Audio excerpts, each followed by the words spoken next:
Good afternoon in Jakarta and good morning in India.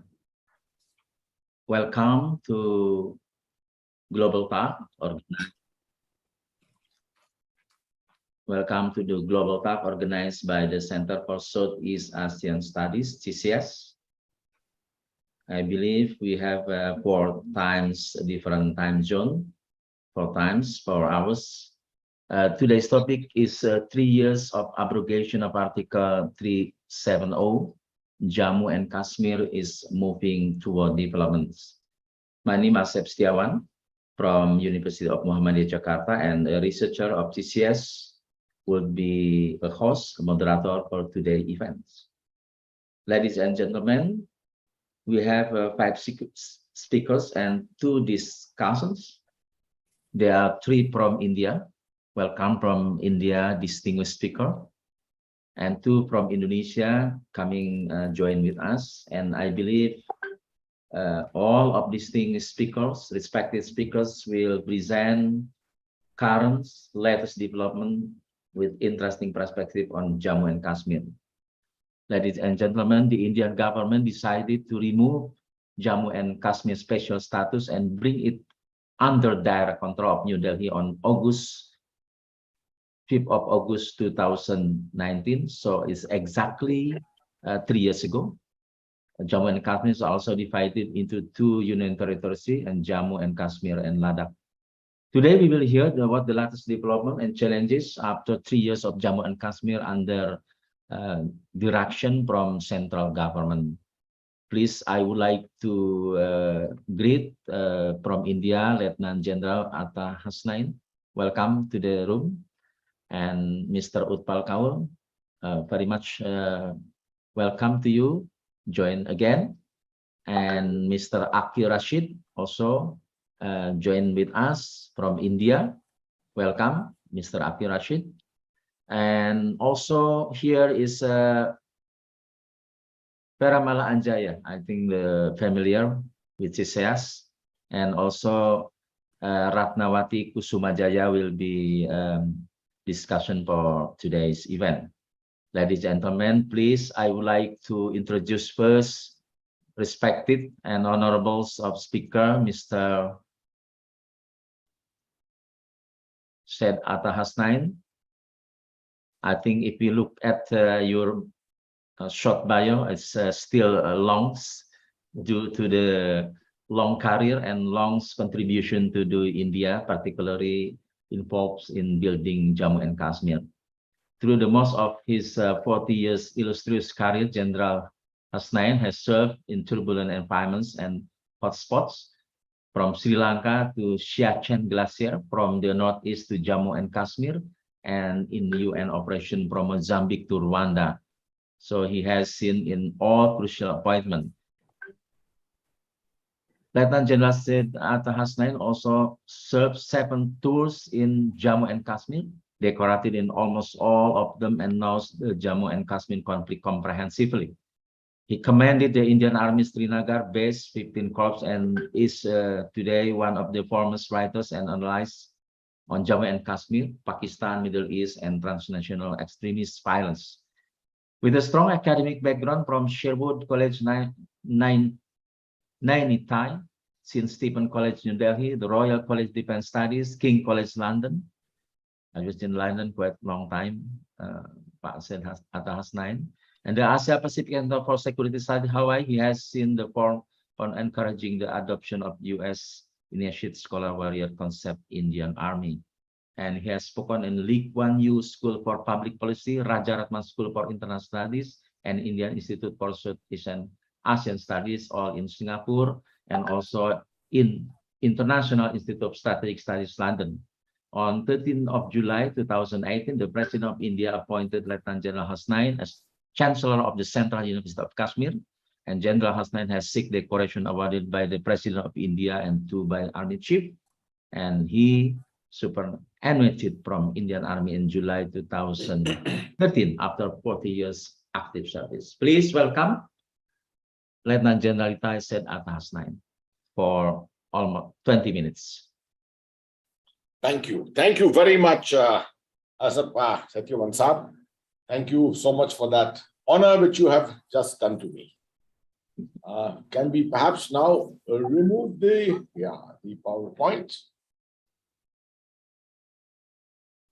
Thank you so much for inviting me for this very important webinar. I consider your institutions as one of the very important international institutions which is doing yeoman service and spreading the right word in terms of conveying the right message strategically across the world.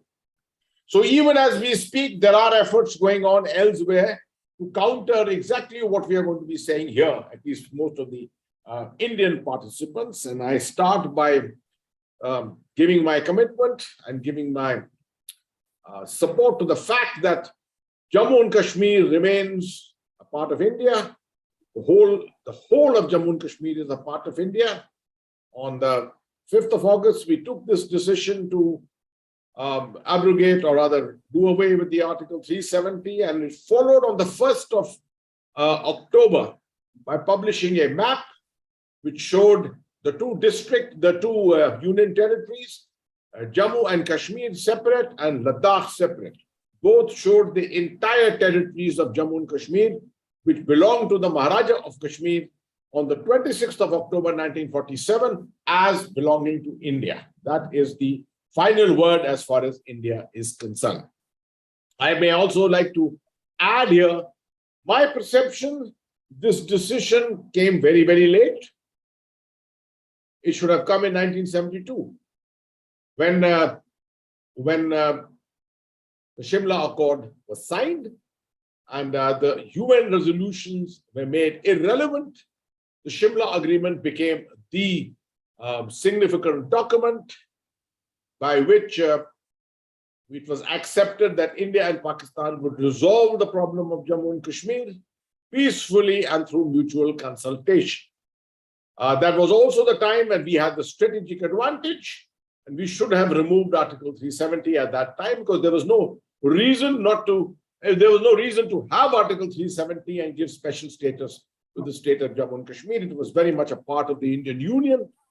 The next time, maybe we did not want to overstep perhaps in 1972, but in 1994, again an occasion came when India was under intense pressure internationally due to a lot of campaigning by our adversaries to paint India black, red, whatever colors on the issue of human rights. That is the time when the two houses of parliament came together. All parties of India, political parties came together and passed a resolution on the 22nd of February 1994, which said that the entire state, all the territories which belong to the Maharaja of Kashmir belong to India, and India will aspire to get them back. So it should have not left any doubt in anyone's mind that Jammu and Kashmir is an integral part of India. But it finally came to 2019 when the current government took the initiative post the development of some events which happened, starting with the Uri raid, as you can say, or Uri attack by terrorists in 2016, followed by the surgical strikes by the Indian Army, followed up by a campaign called Operation All Out, in which a large number of terrorists were neutralized, followed by the Pulwama, an incident in which 40 bravehearts of the Indian armed forces, from the Indian CRPF, lost their lives due to an incident, due to an IED incident, followed up by the Balakot airstrike, and which ultimately ended this chain of events on 5th of August with a decision by the government of India to constitutionally amend Article 370 and make it no longer applicable to the state of Jammu and Kashmir, whereby Jammu and Kashmir became, just like any other state of India, fully integrated with it. We do fully realize that thereafter, within 6 to 7 months, the pandemic broke out, and we had 2 years of the pandemic. As a result, in the last 3 years, actually, the government of Jammu and Kashmir and the government of India has had just about a year to really physically work on the various aspects which were promised in terms of development, restructuring, etc. That process is very much on even today, with great amount of commitment. And I therefore will try and talk a little bit on some of the developments. I will leave it to the better speakers to speak on the economic and social development side of it. I shall speak a little more on the security side. But having said that, let me say that ardent efforts have gone on to convert the attitude of the government of Jammu and Kashmir, the government of India, from a security-related approach to Jammu and Kashmir to a more comprehensive approach to the integration of Jammu and Kashmir. Earlier, it was primarily, the concept was left more to the Indian Army and to the other organizations which support it to bring the security situation to a particular point from where civil governance can take on and continue the path of development. That is no longer true. We are now into what is called all of government approach, which is what exactly is necessary in a typical counter proxy hybrid war, which is the kind of war that we have been facing in Jammu and Kashmir all these years from across the line of control from our neighbor. The mistake which was being made very regularly was that only a security approach awaited the improvement of the situation to a point from where the economic development and social development process could commence with a greater amount of passion. That, as I said, is no longer there. The all of government approach has come where every department of the government of India and the department of the government of Jammu and Kashmir is now a part of the process of ensuring the integration of the state of the Union Territory of Jammu and Kashmir with India. Now, with that, let me just very briefly, although I have a number of slides with me on social development, economic development, etc., just point out a few things to you, which may indicate to you in which direction all this is going. For example, the number of flights coming into Kashmir today, into Srinagar airport, is 42 flights per day. I remember a time when there were 3 to 4 flights which used to come to Srinagar. Night landings were not there. Night landings have now started. The core economic activity in Jammu and Kashmir, besides agriculture and many other things, is the tourist industry. And this year we've had one of the finest tourist seasons in Jammu and Kashmir. Almost 3,000 crores of rupees have been earmarked and are being spent on what is called the smart city concept for the city of Srinagar. This is being applied to Srinagar, and obviously the results of this are not going to come overnight, but they are becoming evident. Improvement in infrastructure, in communications, and many other aspects of governance. 200 crores, for example, are being just spent in Kashmir, the Kashmir division, only the Kashmir, the valley part of it, on shrines and festivals of all religions. Now, if people are aware, one of the most important things in Kashmir is that this is a synthesis of different faiths. You have a large number of Sufi shrines, but even more important, you have a very large number of Hindu shrines. There is, and even as we are speaking, there's a huge yatra going on, a pilgrimage going on called the Amarnath Shrine Yatra, Amarnath Yatra. We were intending to put almost 7 to 8 lakh pilgrims on this yatra this year. Unfortunately, we suffered some setbacks due to natural disasters, and because of which the numbers may have to come down. But this yatra is going on, and it's going on peacefully at the moment. Along with this yatra, there are a number of other places. There is the Sikh religion, which has also got many of its shrines in this area, and all these live together in a very, very congenial kind of a way.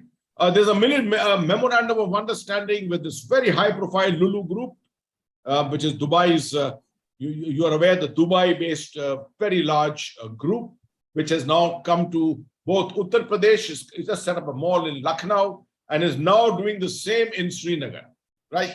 So a large number of roads, tracks, bridges are coming up. The interior areas are being developed, animal husbandry, a lot of activity on agriculture, and the most important thing, the intention of trying to make Jammu and Kashmir power surplus. This is something that Kashmir has suffered from for many, many years, a power deficiency. Although it produces a tremendous amount of power, but most of that power used to be fed into the national electricity or power grid. Now, much of that power is coming back to Kashmir and being utilized for the development activity in Jammu and Kashmir itself. So I can go on and on this, but what I would say is that this is part of the work in progress, which is continuing. I would say the fructification should be looked at in another 2 to 3 years from now, by about 2024, 2025, when you'll really see, the effects being absolutely felt on the ground. Now, let me come to my core subject, the issue of security. This was what was expected after the decision on the 5th of August, 2019, that the security situation would drastically change. Has it changed drastically? I would say yes. To a very great extent, it has changed. But before I go into the different aspects of it, let me mention, there is always the potential of resurgence. There are factors, there are players who are attempting to make sure that this situation does not come to normal. And you can see the manifestation of that in the change in the nature of terrorism, which has taken place over a period of time in the last 3 years. In the last 3 months in particular, although last 2 months have been peaceful, but the last 4, 5 months, we saw suddenly the activity regarding the targeting of our minorities in the Kashmir Valley. Not only Kashmiri Pandits, but people of different faiths, people from other parts of India coming to Kashmir. The attempt was to show that as if even with the decisions of 5th of August, the situation has not come to normal. And the effort was made through what are called the hybrid terrorists, which are essentially single, standalone kind of terrorists, only armed with pistols, with no record whatsoever with the police, striking only on motorcycles, only one-time strikes, and carrying out a targeted killing of a single person, maybe a government servant who happens to be from the minority committee, which is the Kashmiri Pandits. Now, the Kashmiri Pandits are obviously the softest target in Kashmir. And efforts were therefore very, very adroitly selected by our adversaries to target them. I also need to tell you that 10 years ago, an initiative, in fact, 12 years ago, an initiative was taken to bring back a large number of Kashmiri Pandits, give them government jobs, and keep them in secure facilities within the valley. Unfortunately, despite that security which was provided, there was a penetration of the network, and you found incidents taking place where government servants, even Kashmiri Pandit government servants, were targeted. The government at the moment is in the process of ensuring the securitization of all the communities there to make sure that the Kashmiri Pandit government servants do not have to work in faraway places, etc. So efforts are going on, but I dare say that these challenges will keep coming up from time to time. It is not that they are behind us completely. Every time that there is an improvement in the overall security situation, you will find an attempt will be made to retract and take it back to where it was. Fortunately, we have been able to arrest it and not allow it to go further. The greatest achievement in the last 3 years, to my mind, is the way in which the intelligence agencies and the security forces have been able to dismantle many of the networks which are present in Jammu and Kashmir. These are the networks, for example, finance, overground workers, media, drugs, arms and ammunition. These are the kind of networks which exist, even the radicalized networks of religion which exist there. These are the networks which remain dormant. Normally, you'll find terrorists getting targeted by the security forces, and at the end of the year, you're counting 200, 250 terrorists being killed. But these networks remain dormant. As long as they remain dormant, the potential of their resurgence is very high. And this is what is exploited each time that the terrorists come back. For example, what happened with the recent targeting of Kashmiri Pandits. But this is a long process. The process of neutralization and dismantling takes a long time. It started sometime in 2017-18. I would say we have reached somewhere around 50% of our effectiveness of dismantlement, and much more work needs to be done. And fortunately, everything is working very progressively, working very well. In terms of recruitment and infiltration, which is what makes up the numbers of terrorists, I think we have been able to achieve a lot, particularly on the infiltration side, forcing the terrorist groups to resort to local recruitment, but with recent counterintelligence, with a lot of efforts to reach out to the youth, etc., we have seen a reduction, marginal reduction, which has taken place in local recruitment, particularly in South Kashmir. And also some very bold and very good decisions taken by the government of India, not permitting, for example, the funerals of foreign terrorists, not permitting the funerals of even local terrorists, so that passion and kind of sentiments which get thrown up at these occasions and events don't bring about those sentiments to try and bring about more recruitment. The street turbulence, which had become a nuisance absolutely in Jammu and Kashmir, with on the drop of a break, you found stone throwing incidents taking place, have now suddenly receded, primarily because a very large number of small-time leaders were arrested, overground workers were neutralized and put away into prisons. The networks of the separatists, the Hurriyat Conference, was also neutralized to a great extent. And most importantly, money dried up. the financial networks and the conduits had dried up.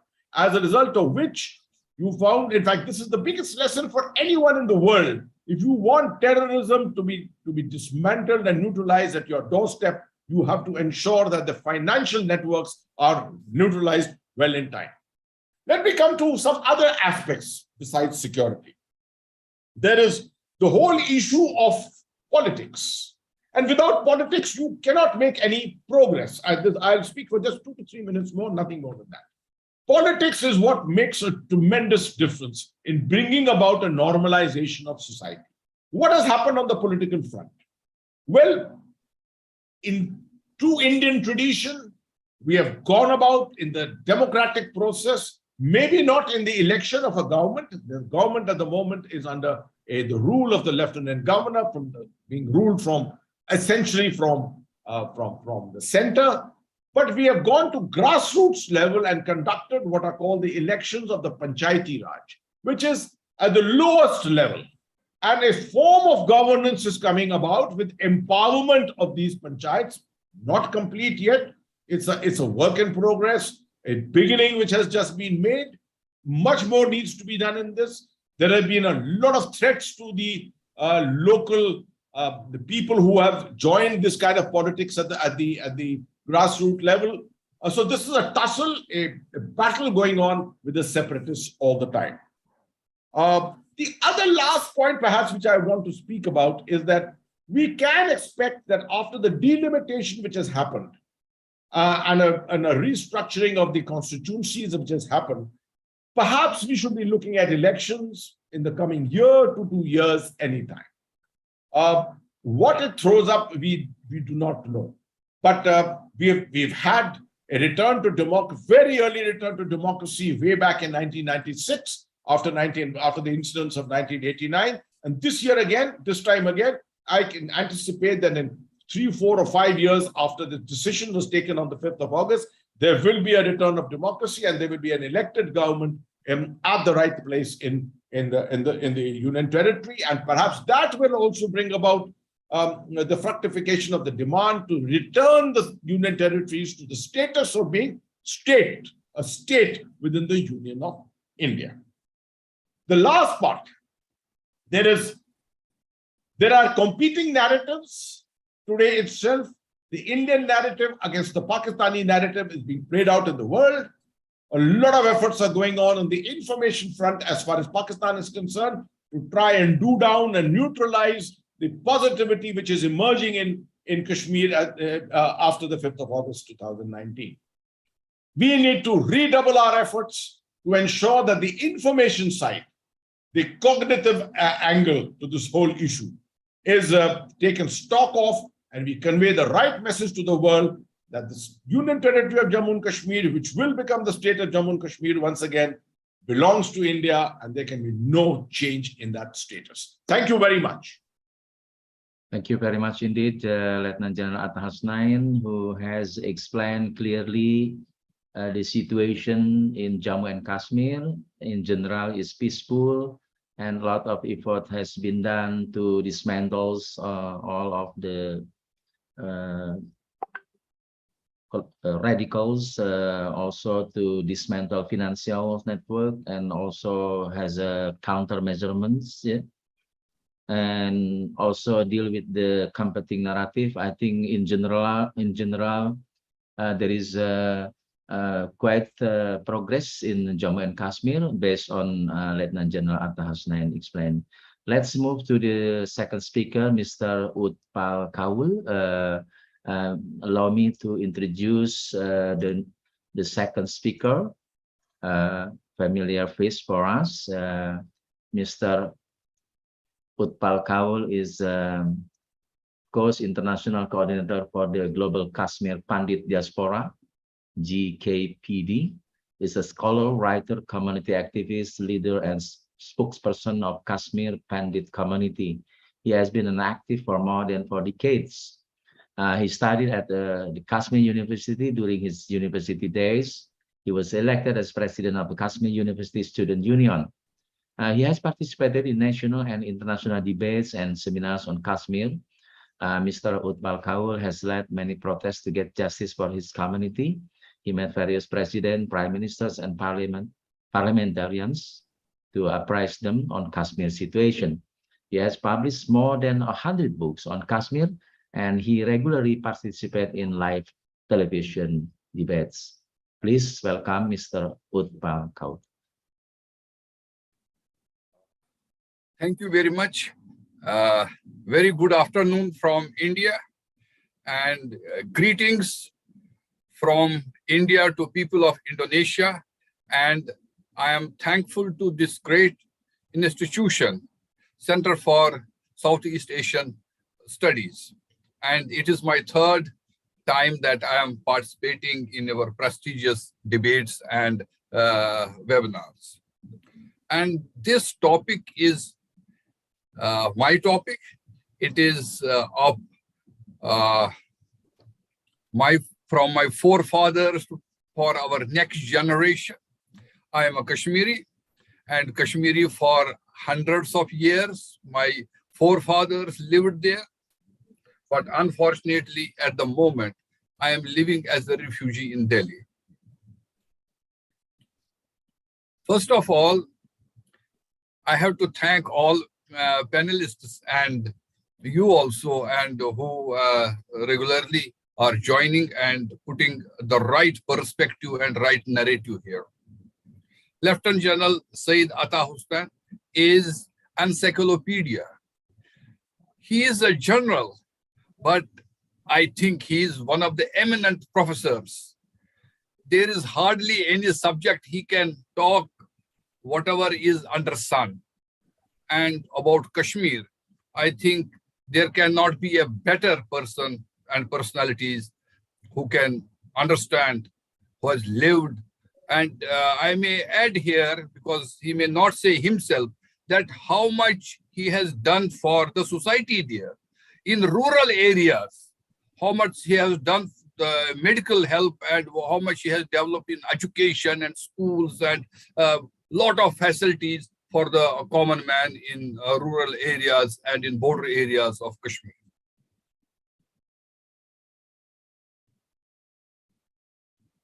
As Ata Hussain Sahab said about the security scenario, he is an expert on that.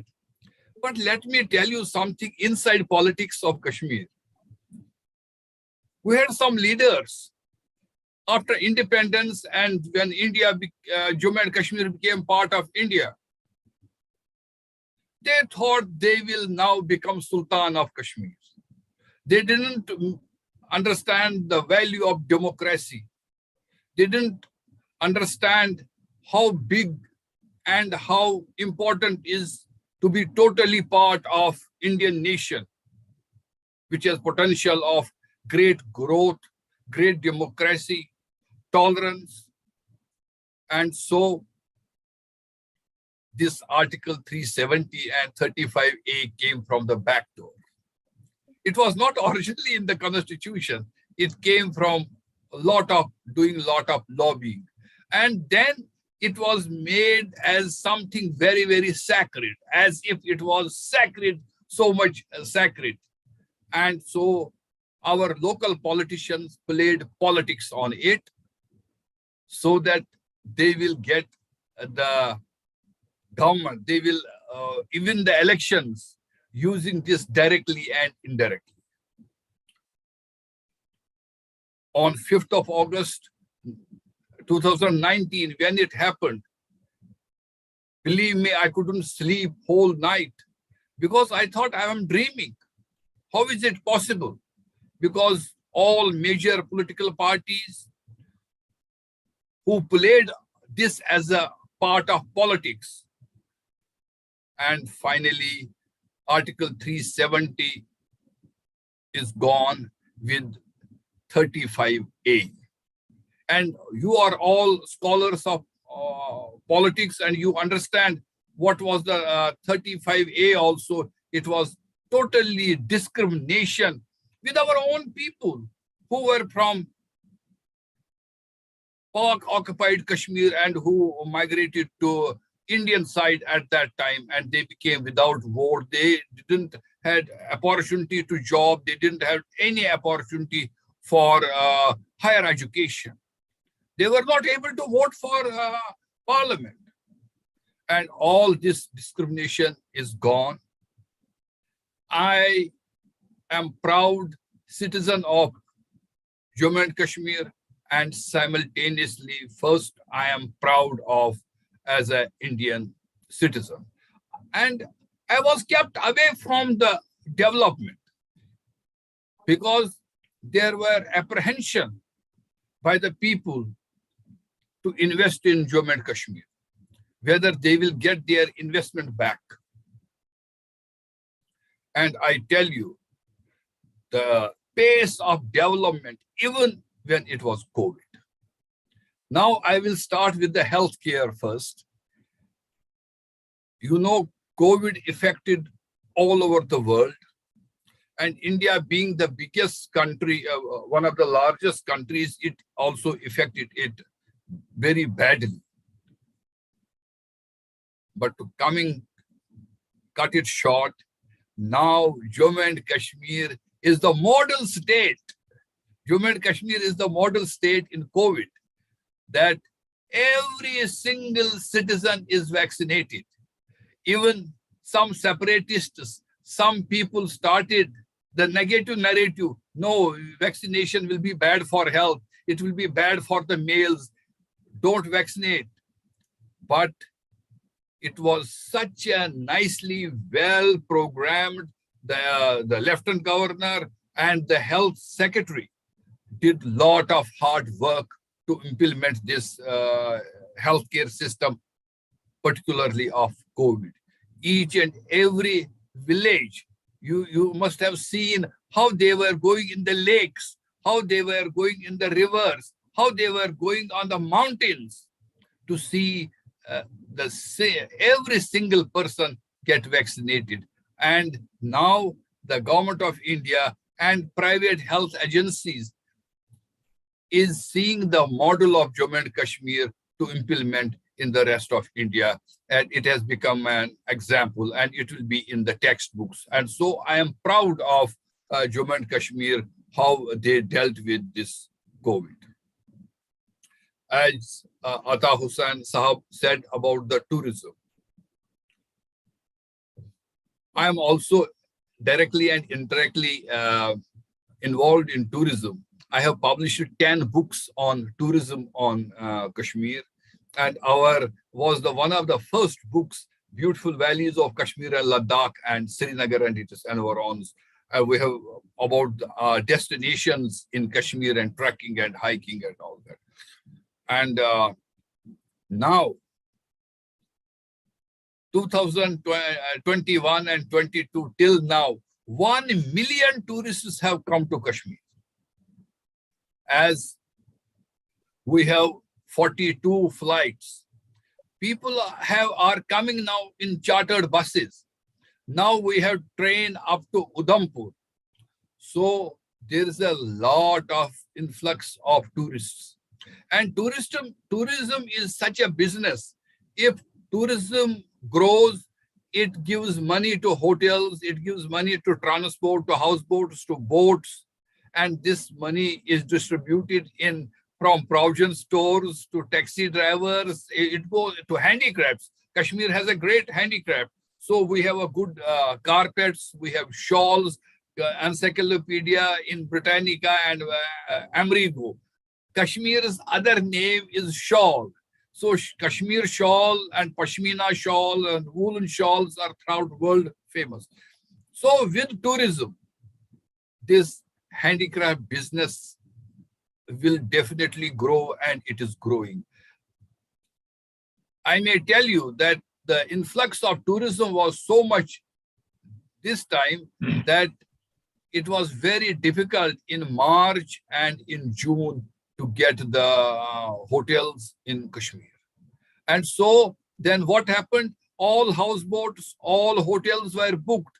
And so the private residences were used, and people started giving their rooms for 3 days, 5 days, 6 days, 7 days on rent. So what I mean to say that it was a great thing this year that tourism has increased. But there are some agencies, some people, they don't want peace in Kashmir. It may be our neighbors, and they use some people who are radicalized.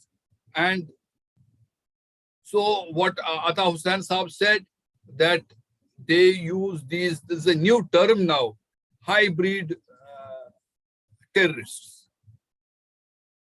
They are locals, and they study how to do terrorism on Google, or using some different kind of technology. They don't need to go out of Kashmir. They don't need to go out of India to learn things.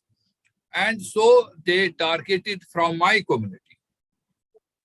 And we had 6,000 government employees recruited in 2012 and 13. 6,000.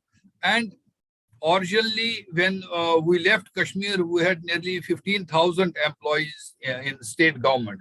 And so they started going to school. Can you believe they killed 2 lady teachers, and 1 principal? She was sick. And so they killed ladies. They went to divisional commissioner's office and killed.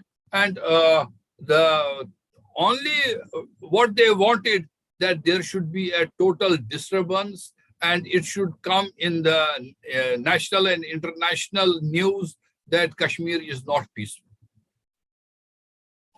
But security forces are in control, and overall, the killings which they were doing for last 32 years, it has radically come down, and people from all over India and now abroad also, they have become confident to come to Kashmir and visit Kashmir. That is a very, very important thing. Kashmir has a great potential, as we have high altitude lakes, we have fantastic gardens, and so it is a lifetime experience to come to Kashmir.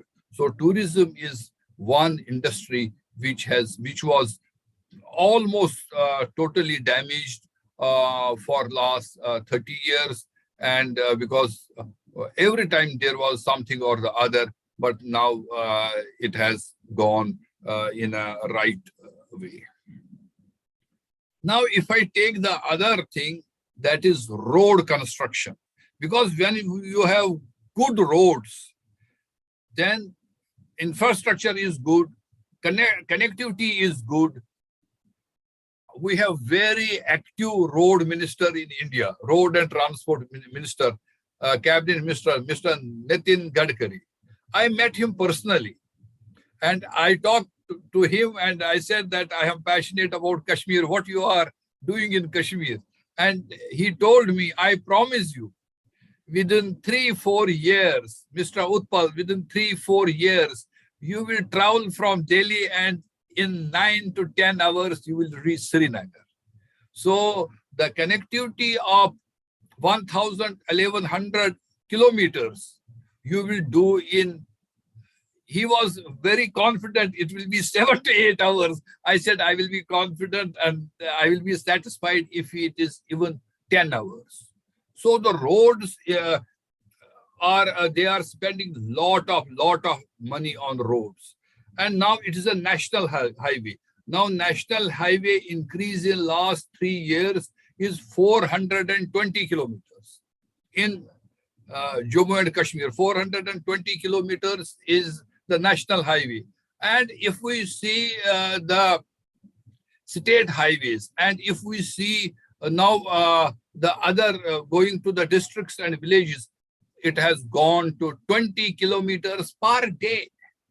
The road construction in Jammu and Kashmir is 20 kilometers per day. Earlier, 15 years, 16 years back, 19 kilometers was all over India.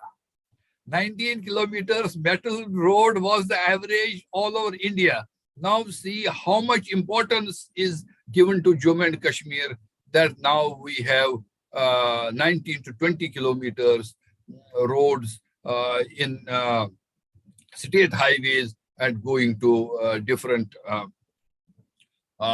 villages, because now there is a connection between a village to the district center, from district center to Srinagar, and from Srinagar to Jammu, and from Jammu to Delhi. So it's a fantastic road connectivity.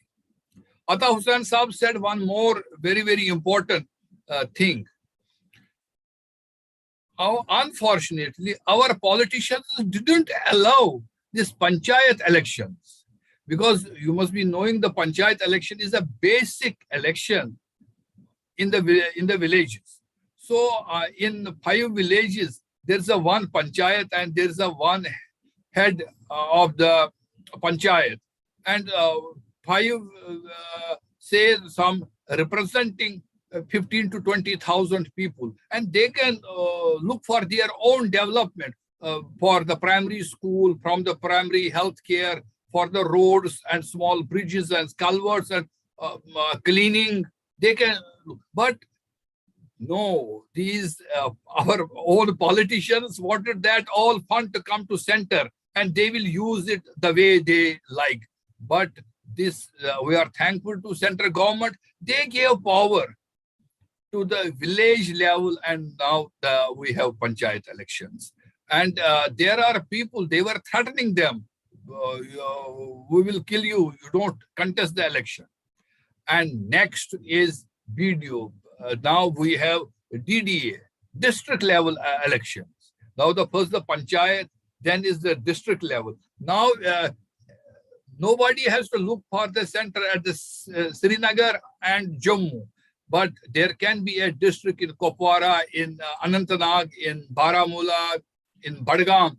There is their own administration. So the administration of it is a local representatives will take care of they are the ambassadors of their village. They are the ambassadors of that district. And so it is a very great development after for last 3 years. So if we see education, now see how many universities, new universities have come. Earlier, I remember there were only 3 universities when I studied my MPhil PhD from Kashmir University. There was Kashmir University, there was Jammu University, and there was one agriculture university. But now we have nearly 11 to 12 universities. We have Islamic university, we have more agriculture university, we have medical universities. So we have in the Rajouri, we have Baba University. So we have so many new universities have come.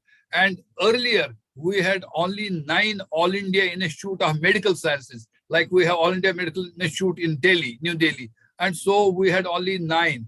So we have now one All India, this medical institute in Jammu. We have one medical institute in Srinagar. So we have developments in education, developments in healthcare, and as Ata Hussain Saab also that now we have investment coming to Kashmir in infrastructure and in housing also. As he said about the Lalu group, they have made a huge mall in Lucknow, and they are going to make a huge mall in Kashmir also. But there are others also coming from UAE and other places who will make the housing colonies in Kashmir. So earlier, these investors from Middle East, investors from different Asian countries or from Europe, or Indian investors, they were very hesitant to come to Kashmir. But it's a very good thing that more and more people are coming and investing in Kashmir. And so I see it that there will be more development, because now there are I want to add one here that Kashmir has a great agriculture and horticulture. Particularly, I talk of horticulture. In horticulture, the Kashmir apple and Kashmir saffron is world famous. So we have a lot of apples, we have pears, we have cherry, we have a lot of fruits. Then we have dry fruits also like walnuts and almonds. What had happened that last year, there was a untimely snow, and if we will not pick the apples quickly, it will destroy total harvest of these apples will be destroyed. And what to do, because a lot of snow was there. Government of India, central government, for the first time in any part of the India, they ordered the horticulture ministry, agriculture ministry to buy from the garden. So they don't need to go to any contractor. They didn't go to any shopkeeper. The truck was outside the garden, this apple orchard. And there would be some officials. They will inquire how much is the apple, what is the quality, how much is the cost, and they were paid. So I think this came only when central government is confident, when now the local people have started becoming very, very confident, because there was a lot of negative narrative against the Article 370, that there will be some people, they will grab our land, there will be like they will rule us, they will do this, they will take all our business. But now the happiness of this thing is that during winter, you may note it, during winter, 300,000 people from Valley of Kashmir only come to sell the handicrafts and the fruit and dry fruit to big cities of India. So they have become so confident, and more and state government has started a special exhibitions of handicrafts in different cities. And now the Bombay film industry has also getting by and by encouraged to come to Kashmir and go for shooting in Kashmir. And so that's a very, very good development, that people have started coming, people have started investing, and that will give, at the end of the day, that will give basic economy a good health, and even the common man will get something out of that. One more thing I have to add here, that there are more than 100,000 students from all over Jammu and Kashmir who are getting almost full money for going to the professional colleges. And so even the students study in India, they go out of India, so they have some kind of grant which they use for their studies. So that's a very, very important thing to know. But last and the most important thing is that Jammu and Kashmir is now Union territory. And Government of India has announced that all the families in Jammu and Kashmir are insured for $8,000 per year for health care. 8,000, 5 lakh, 5 lakh of Indian rupees, one family. So they can, if anything happens, any one single person becomes ill in Jammu and Kashmir, they can spend 5 lakhs. And it is for every year. So it's a huge, and I may tell you, it is not in all the European countries, it is not even in America that this kind of facility is for people, that they will have $8,000 from the government for each. And it is not called insurance. It is called, they can go and have the treatment. They can just show the, it is called Ayushman card. Long live. Ayushman means the good health. Good health card is with them, and they can go, and when the doctor can prescribe, they can be admitted, they can do any kind of tests and whatever they want. So I can go and go on, and I don't know. So I thank you very much for inviting me, and these were the some points I could say a lot, but I once again thank you very much that you have given me chance to speak about my beautiful and celebrated land, Kashmir. Thank you very much. Shukriya. Thank you very much, Utpal Kaul. It is indeed very interesting explanations, latest development from handicraft industry to development of transportation. You have already touched about the healthcare and also touched about the developing of education with the 11 universities. So this is a very interesting development in Jammu and Kashmir. And before we proceed to the next speakers, Ahmad Kisai has already with us, and Haryadi also. Let's have a photo session first, because I understand Lieutenant General Atta Hasnain will have another engagement. But so I would like to ask Jihan for have a picture all together for our documentation. Please. Mr. Okay, Mr. Akhil Rashid, would you mind to open your camera for our documentation, please?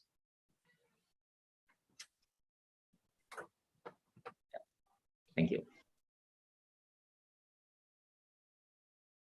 Jihan, can you take a picture of us? Yeah, thank you, Mr. Asif.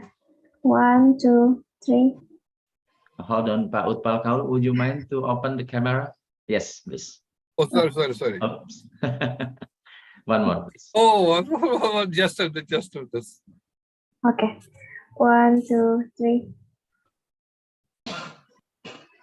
Thank you. Thank you, Mr. Thank you very much, all of participants, speakers, distinguished gentlemen. I just to remind to audience also YouTube streaming, and we are talking about the 3 years development in Jammu and Kashmir.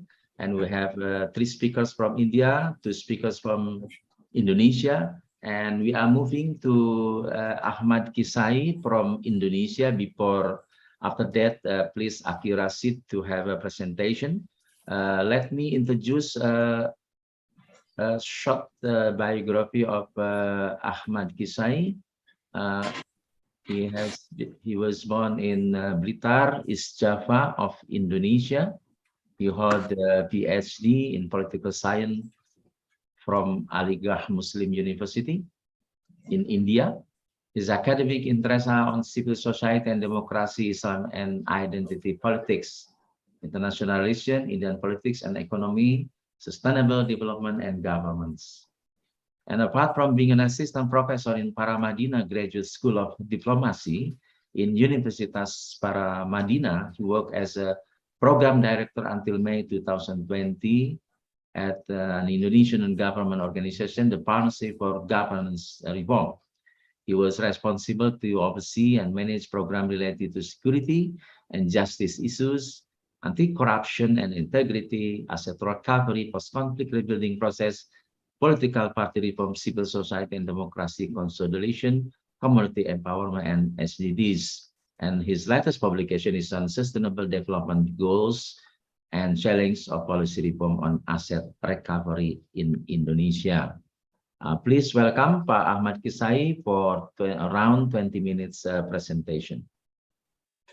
Thank you. Good afternoon, everyone. Assalamualaikum warahmatullahi wabarakatuh. It's good to see you again, Mas Asep, Mas Har, Pak Jaya. It's good to see you. Still online, not offline yet, but happy to see you guys. All right. Nothing. Yeah, I just joined a couple of while ago, but I somehow was able to notice and also follow the discussion that was presented by the previous speaker. In that one, I somehow understand that there's been a tremendous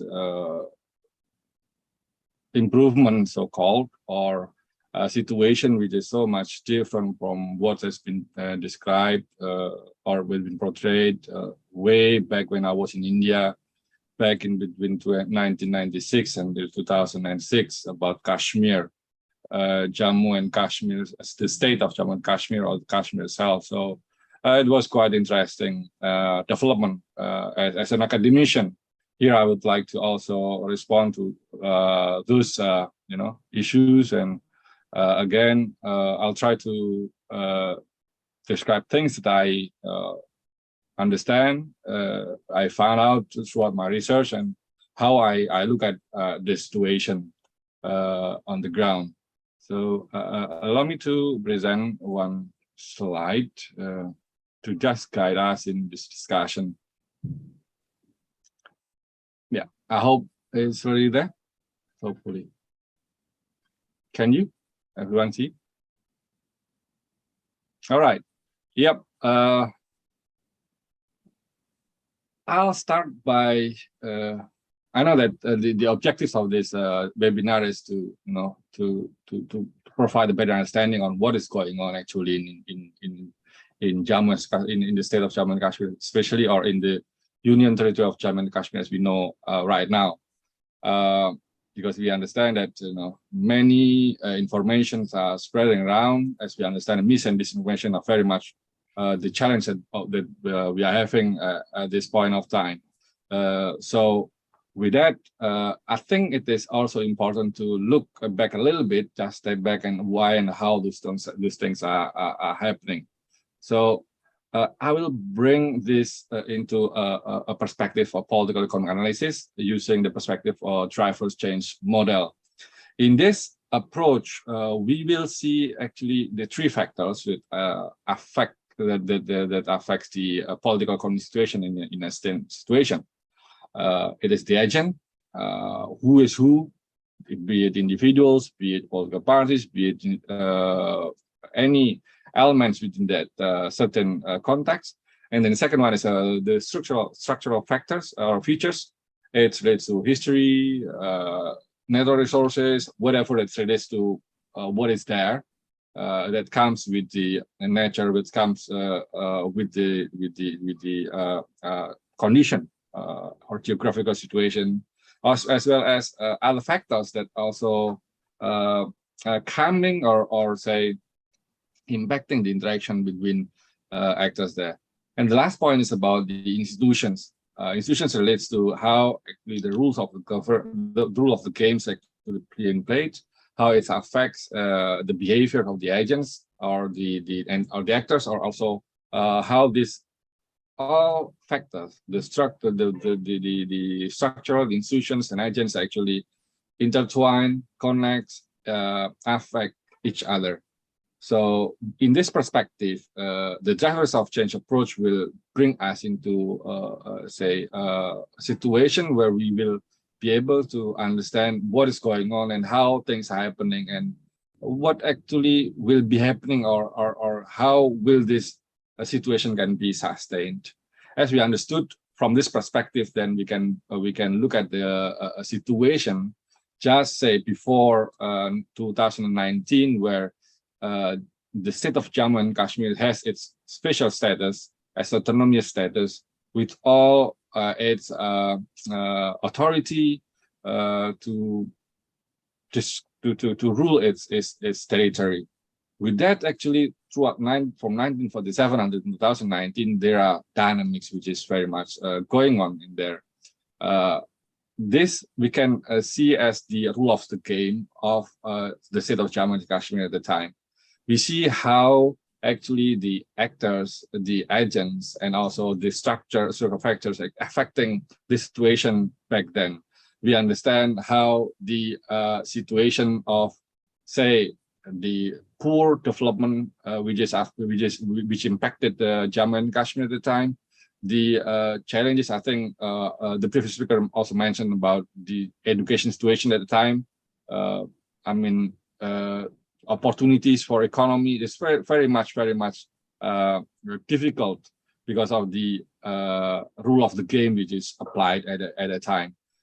And with that, actually, results, for example, like low literacy rates, as well as employable opportunities is so much low at a time.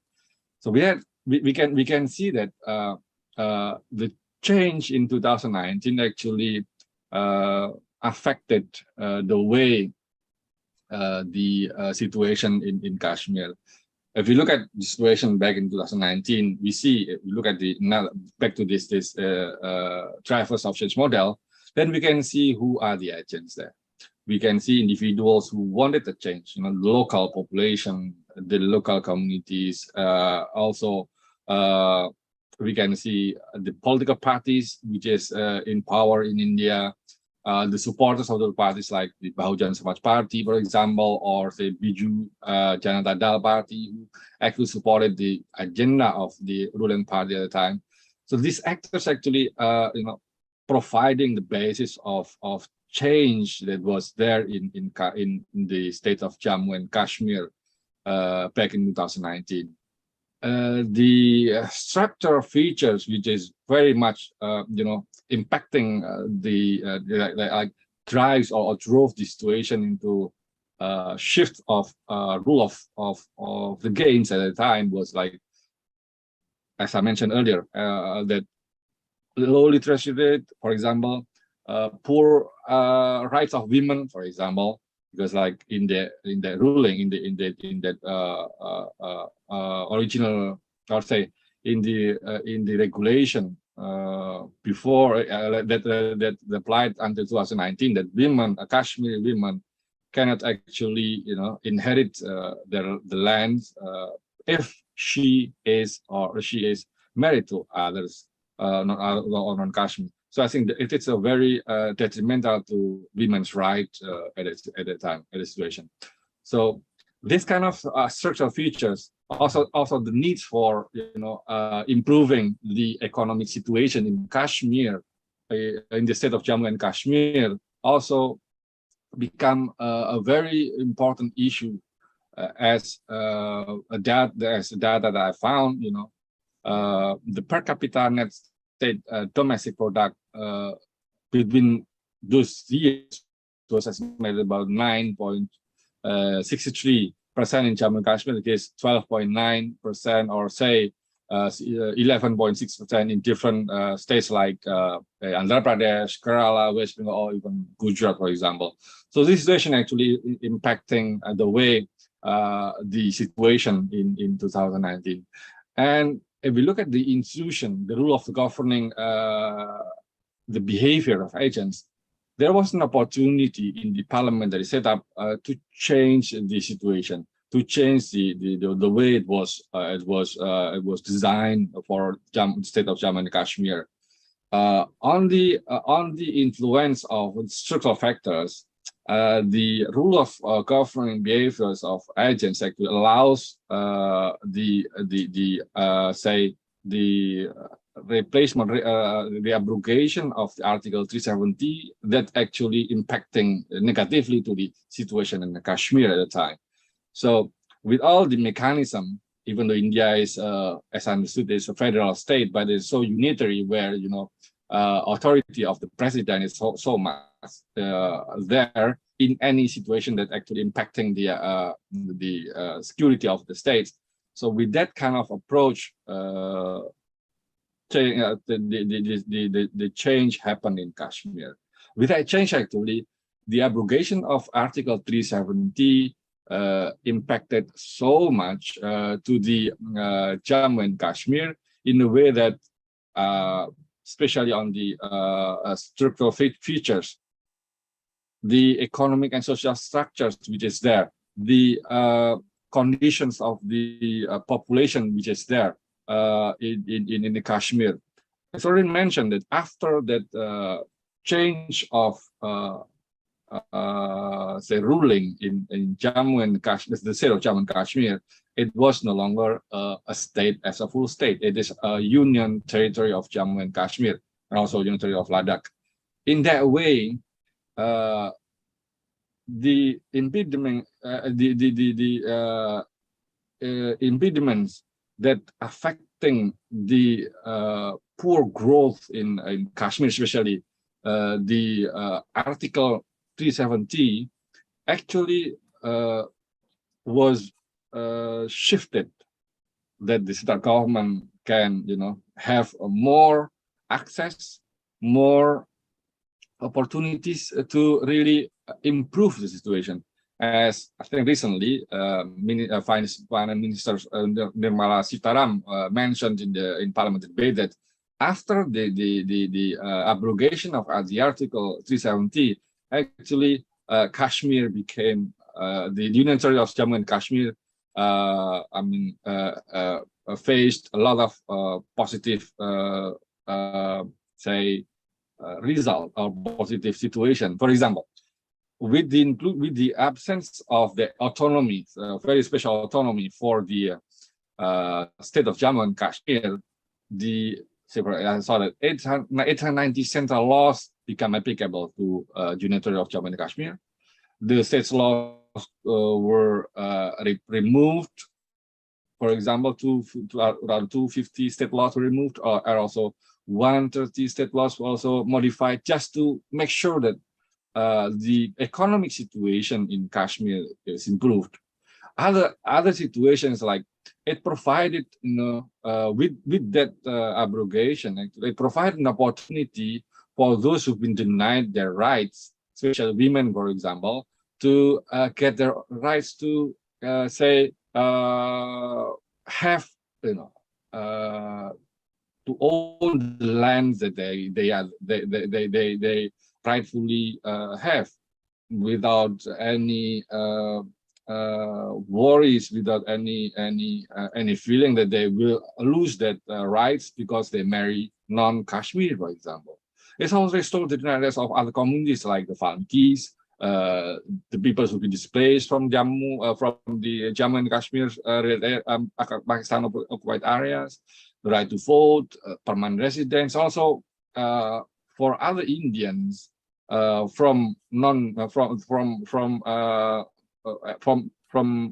are not original from the Union of Jammu and Kashmir, to also have land rights, to also have to own, to invest there. I think that was mentioned clearly by previous speakers.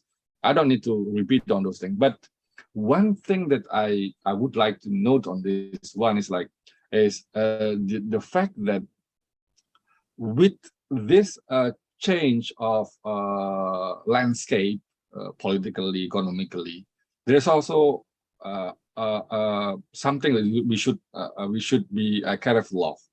Especially with regard to the environment, as we understood that with this change of special autonomy status, and with the position of state of Jammu and Kashmir as a union territory, then the mining sectors, which were actually done by the local communities, have been open to investors from outside. As we understood, why it is important to be brought here, I should reflect on what the situation in Indonesia. With our own decentralized governance, we've been providing miners with all the licenses and everything free for all, and with that, no accountability mechanism in place. When I found this data, that among the data that I have, among those investors, actually not from the unitary of state and Jammu and Kashmir. So with that situation, I think absence of governance would become a real challenge. And going back to the political analysis and travel model, then we can see that the rule of the games actually can positively impacting the situation, as well as it could also negatively impacting the situation. what happened to Kashmir between 1947 to 2019 reflected that situation. And what is going on in the past 3 years, with all doubts, with all worries, with all negative perception, just right after the abrogation of Article 70, change actually is taking place. As mentioned earlier, investments are coming, education institutions are being established, women's rights is so much there, but then there's also worries about the environment sustainability. So as long as the factors of governance not in place, as long as the agents, the individuals, the parties, and anyone which is related to the situation is not focusing on sustaining the change, I think we should be careful on looking at the future of Union Territory of Jammu and Kashmir. But looking at this point, I mean, with the current government's focus on development, I think it is also a good step of looking at the situation of the Union Territory of Jammu and Kashmir. But then again, the role of civil society, the role of the citizens, I think this is also very important to note. It is also very important to ensure that they also have say, they also have the roles. And looking at what the situation on the ground, I think Minister Nirmala also mentioned that with the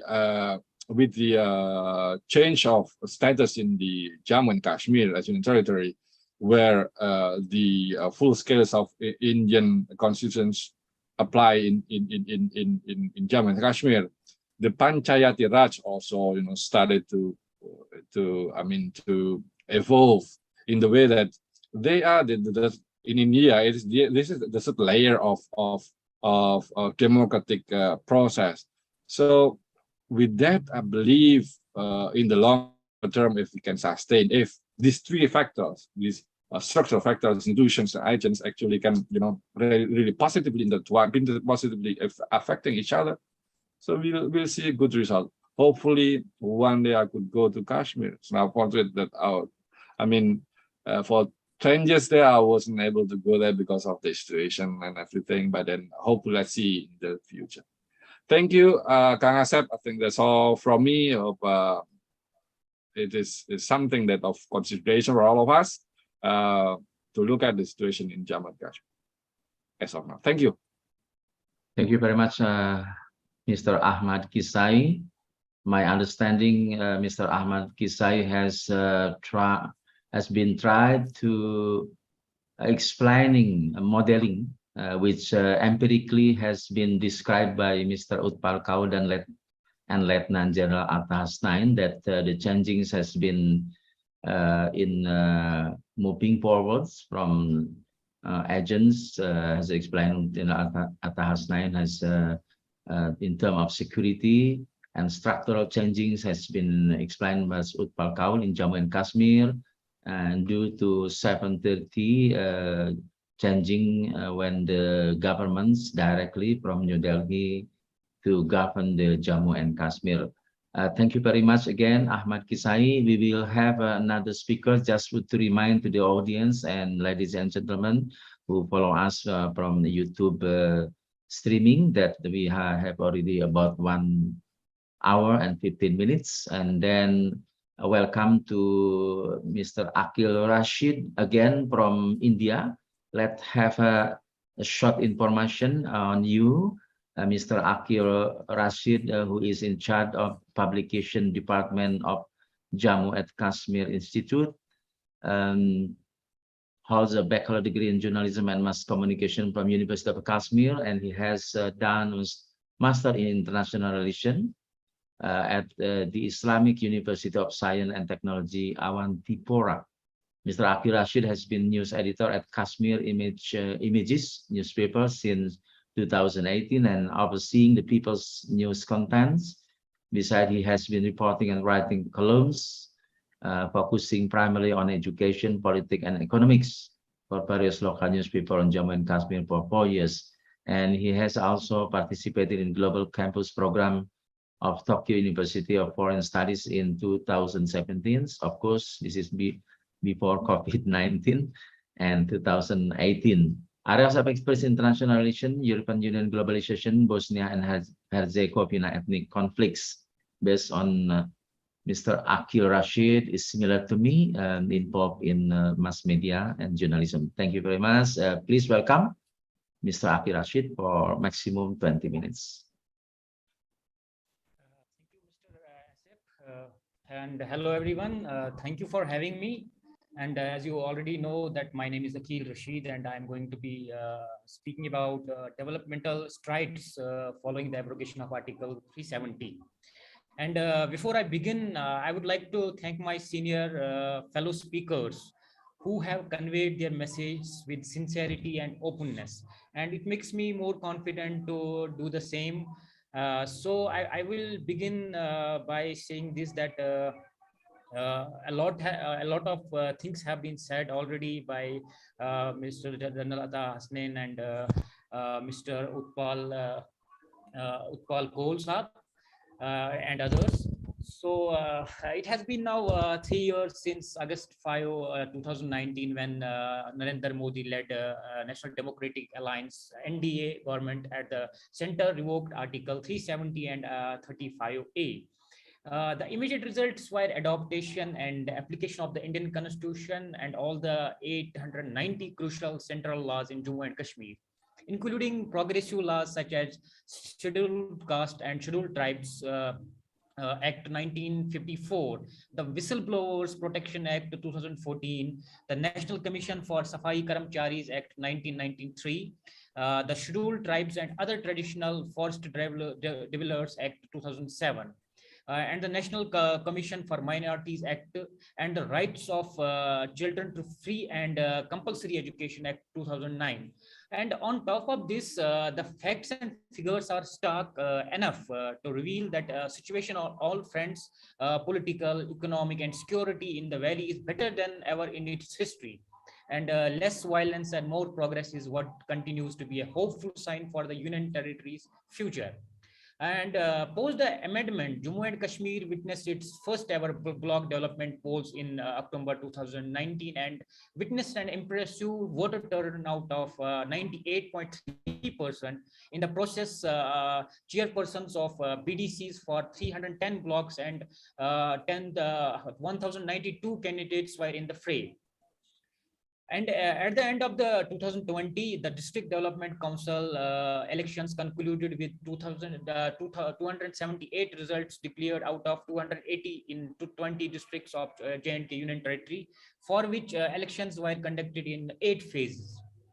And despite apprehensions of disturbances for various factors prevailing in Jammu and Kashmir, the elections were conducted in a very peaceful manner.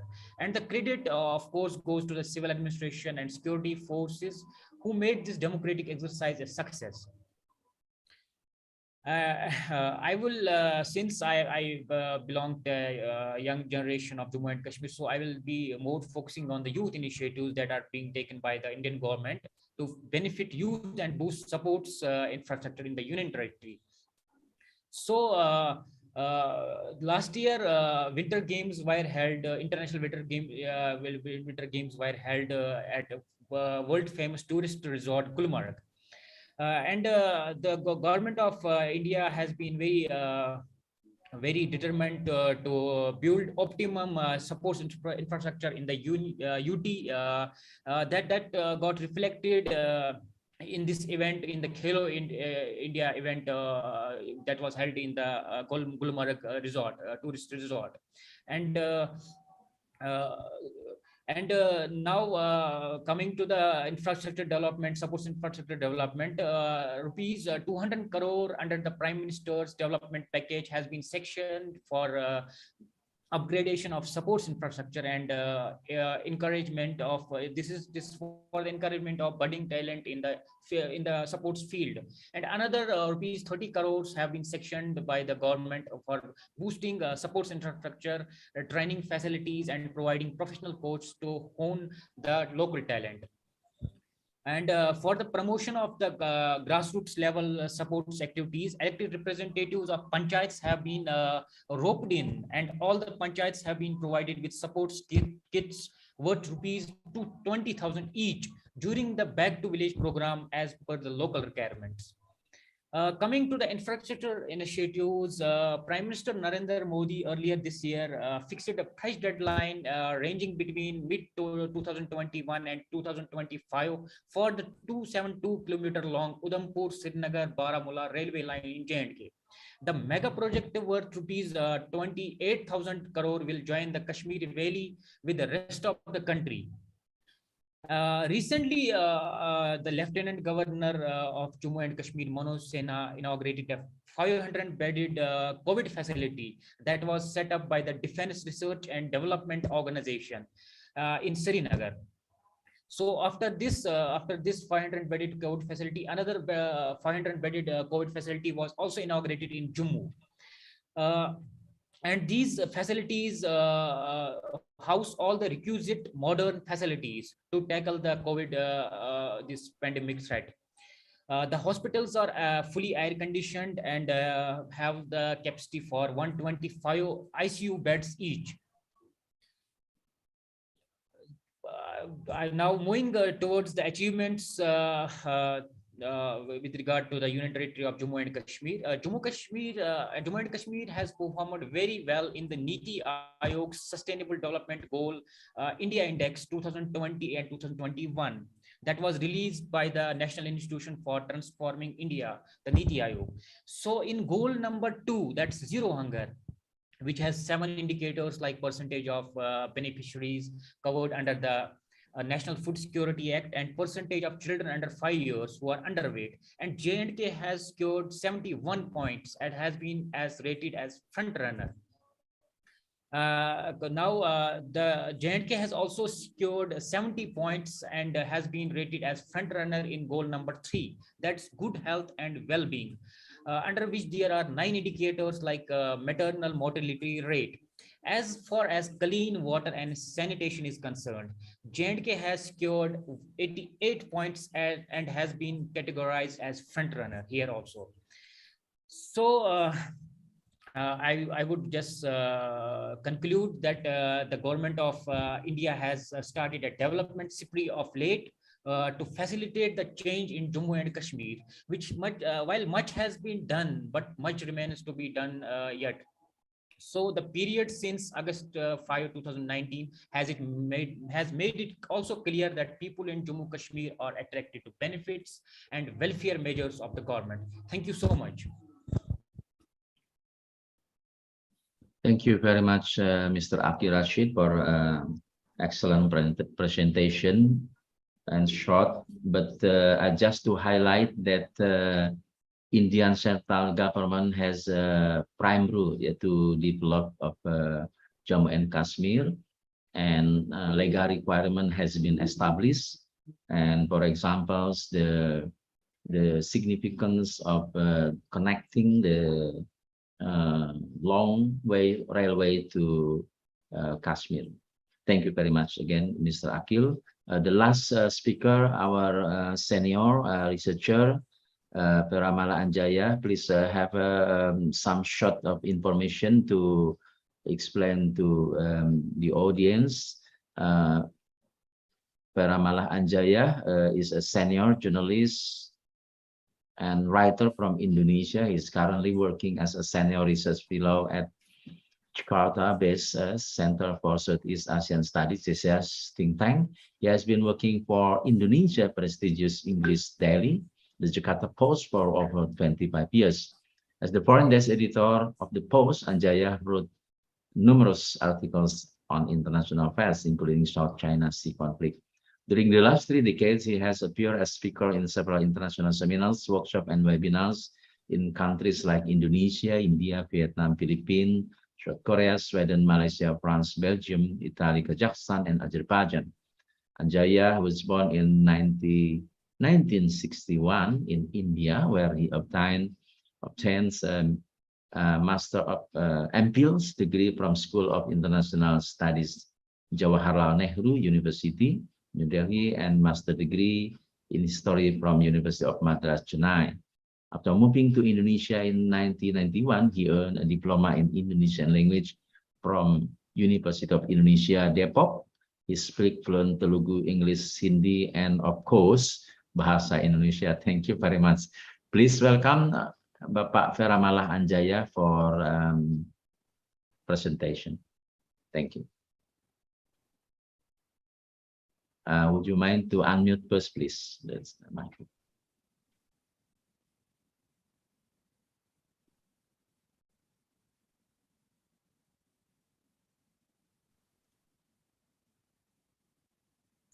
Yeah. Yes. Yeah. Thank you very much, Pak Asep, my distinguished fellow speakers and honorable discussants. Very good evening to all of you. Actually, today we are so fortunate because I think, as we know, that Indonesia is the biggest world's biggest Muslim majority country, and India also has the second largest Muslim population in the world. So we have a golden opportunity to hear directly from the primary sources. Three people, very well-known, famous people from Jammu and Kashmir, who give us the first eyewitness account. So in Indonesia, we had so many seminars about Kashmir, but we never had this kind of opportunity. So that's why this webinar is very unique. We heard from the ground. Yeah. Okay, so today I would like to focus on the Jammu and Kashmir's path to prosperity, progress, and peace. Next slide, please. Yeah, actually, many people in Indonesia do not know the Jammu Kashmir is a landlocked region, and also it has also two capital cities. One is Jammu, which is the capital city from November to April. The second one is Srinagar from May to October. So after 31st October 2019, the state was divided into Jammu and Kashmir and Ladakh Union territories under the Jammu and Kashmir Reorganization Act of 2019. Next slide, please. Next slide, please. Yeah. So, in a historic and very bold move, as previous speaker said, the Indian government abrogated the Articles 370 and 35A of the Indian Constitution through the Parliament. These two articles had given Jammu and Kashmir a special status, and with their abrogation, not only did the people of Jammu and Kashmir and Ladakh receive equal rights and equal opportunities with fellow Indians, and also all Indian laws also applicable in these two union territories. Today we are going to discuss what happened in Jammu and Kashmir during the last 3 years. Next slide, please. This is okay. Okay. So during the last 3 years, what happened? Security forces have gained a clear edge over the militancy in Jammu and Kashmir. This year alone, 130 terrorists, including 37 from a neighboring country, Pakistan, were killed. Then, while speaking to a television station, the Jammu and Kashmir's Lieutenant Governor Manoj Sinha said, incidents of stone pelting, hartals or strikes, and burns or closures have become history in the Kashmir Valley. This is a very powerful statement, and it clearly depicts what is happening there. So we have a table here, you can see. So from the 2018, how many terror incidents are there, how many terrorists were killed, how many civilians were killed, security personnel killed. So then from starting from 2019 until 2022, the number of incidents have come down drastically. That is a very good sign. And also number of terrorists killed also decreased, and also civilians also decreased, and the security forces also killed. Next slide, please. It is a very good sign that the violence and the terrorist activities are decreasing. Then at the same time, as a responsible for the development of Jammu and Kashmir Union Territory, the central government has been allocating a huge budget during the last 3 years. For example, this year, they allocated 142,000 crores. But in Indonesia, people do not know what this lakh and crore. 1 lakh is actually equivalent to 100,000. 1 crore equivalent to 10 million. Then the Indian government has set a target of 7.5 economic growth for the Jammu and Kashmir state this year. And Jammu and Kashmir as a gross state domestic product, GSDP, of around $24 billion because it has a population of 13 million people. And also the Jammu and Kashmir administrations follows 4 mantras. 4 mantras of P, it's called P. So P, first P stands for peace, progress, prosperity, and people first. These are the 4 Ps. Then the full support given to the Jammu and Kashmir government is giving to small and marginal farmers. And also we have so many developmental projects, like for example, I think so far, I mean in last year they have finished $3 billion worth of projects in a state of Jammu and Kashmir, which has 13 million people. And also there was a real estate summit in December. Many national, international investors are also came and they want to invest there. And also we have a government investment target of 70,000 crores. So it is the development work is under very improvingly progressing. Next slide, please. Yeah, so new roads have been built and around 100,000 crores are being spent on road and tunnel infrastructure, and the travel time between Srinagar and Jammu has been reduced from 10 hours to 5 hours, as Mr. Utpal Kaul also mentioned that now they have a very fantastic roads.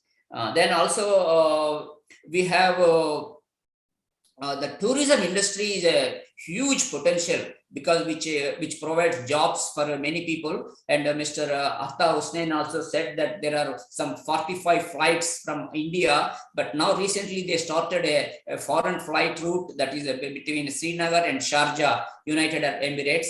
So these all will so many tourists. But if the security situation improves, as the governor said that it is improving, so we will have a maybe not 5 million, maybe 50 to 100 million tourists will appear in Jammu and Kashmir. So then also in the education field also the government has been allocating a huge budget, and as Mr. Utpal Kaul and Mr. Hussain and my previous speakers mentioned that so many new educational institutions are opening up, like Indian Institute of Technology and Indian Institute of Management, medical colleges, All India Institute of Medical Sciences. And so far, during the last 3 years, the total number of degree colleges and engineering colleges have increased from 96 to 147. Next slide, please. Yeah.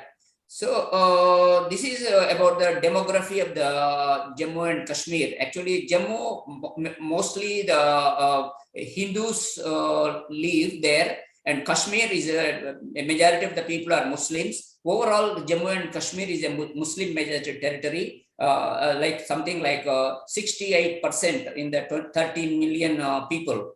Then 40% of the Ladakh population are Tibetan Buddhists. Next slide, please. This is a very background, I mean, historical background. We in the previous webinars we discussed it. Actually, before independence, this Jammu and Kashmir was a princely state, and the ruler of this Jammu and Kashmir state decided to join India. Why? Because the Pakistani military supported Pashtun tribal militia from the Pakistan attacked this Jammu and Kashmir state, and committed so many atrocities. So as a result of that, the Jammu Kashmir ruler decided to join India. But at the same time also, Pakistan may say that the ruler was a Hindu, so that's why he decided to join India. So it was not correct. Actually, majority of the people, Muslims, represented by Dr. Sheikh Abdullah, who is a famous Muslim leader, he strongly opposed Jammu and Kashmir joining in Pakistan. So the people and the ruler both agreed to join India. So that is the very legitimate decision. Next slide, please.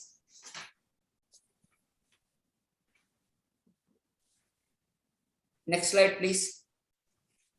Yeah. So we have a very strange neighbor of India. So it is Pakistan, which was separated from India during the British period based on the religion.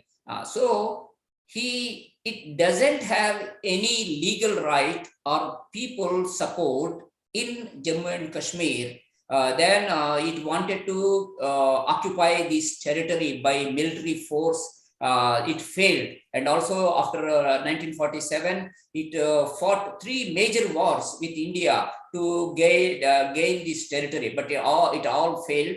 Now it is resorting to some strategies like terrorism, encouraging separatism, border infiltrations, and also so many times ceasefire violations. So, then using a negative narrative in the international media, using etc., they say always that the situation is very bad. So now we have seen what is happening in Jammu and Kashmir from the previous speakers. Next slide, please. Yeah, but actually what happened, we had, after the independence, after joining the Jammu and Kashmir, we had a special status. But during that special status, this state, of course, there was also infiltration from the Pakistani terrorists. So the administration was not that good, because there was a lot of violence, instability, political chaos, economic decline, and corruption, and also nepotism and favoritism. These are all factors were there. So that's why this region was not progressed if you compare with other Indian states or union territories. Next slide, please. In 2019, the Indian Prime Minister Narendra Modi has a principle that India should be one nation, one constitution, one flag. Because before 2019, the Kashmir has separate state, and even at one point of time, it has separate constitution and separate flag. It is like a country within a country. So he said all states must be treated equally. So that's why he decided to abolish this Article 370 and 35A. Next slide, please. So then after this establishment of this union territory, the government began some political initiatives, like for example, district development council elections were successfully held in 2020. And also we have now the preparations are on for legislative elections. Then also the Prime Minister Modi in 2021 organized an all parties meeting in which all the parties in Jammu and Kashmir attended. And also, next slide, please. Yeah, so during the last 3 years, what happened actually, the number one is violence contained, border intrusions reduced, and fewer protests, more focus. People are now more thinking about peace and prosperity. And also now it is very strange, for the first time, terrorists, I mean, not the, previously the handlers from Pakistan, they used to send money, weapons, etc., etc. So they easily recruit some young category and some Kashmiri youth. But now it is, for them, it is very difficult to find new cadres. So finally, now they're resorting to using the social media to recruiting very young teenagers between 15 to 17 years. But that is also now on the decline. And also economic activities are full swing despite the pandemic. Moving in, the whole union territory is moving in the right direction. More scholarships and jobs are available. Next slide, please. Yeah. So what people are saying is that these 3 years is a new era in the history of Jammu and Kashmir. So even some people say it is a golden era. So we wish, I mean, the Jammu and Kashmir will progress further in the future. Thank you. Thank you very much, Pastor. Thank you very much indeed, Pak Anjaya, for presentation. In short, that stability create prosperity in Jammu and Kashmir in the new era now. And we have 2 more discussions. And let's have introduced first, please. The first discussion is Mr. Haryadi Wirawan. He is a senior lecturer at the University of Indonesia, UI. He is a well-known scholar in Indonesia. He teaches international relations at the Faculty of Social Sciences of the University of Indonesia. Mr. Haryadi Wirawan graduated from the University of Indonesia in 1986. He received PhD in International Relations from Jawaharlal University, GNU, New Delhi, India in 2012. Is regular participant in debates on international issue in the media. And please, Pak Haryadi Wirawan, it's your time to have a presentation. Thank you. Thank you so much, sir. I will. In 5 minutes. In 5 minutes only, Michael. Okay, no problem. In fact, I'll be very, very brief only. Yeah. Especially, I would like to comment on what have been presented by earlier discussers. I mean, earlier presenters. They've all been, basically put forward all the advancement that have been achieved by Jammu and Kashmir province after the abrogation of the Article 370. And it's been also talk about the way to go for the Jammu and Kashmir. And I'd like to take some very, very short, a short thing that is need to be taken into account to the development of the Jammu and Kashmir. That is the factor of economic factor. I would see that the festive mood of this 3 years of abrogation of the Article 370 has been subsided. Now, would like to see the economic, apart from everything else, should be elevated actually from the province, or not the province, the territory union.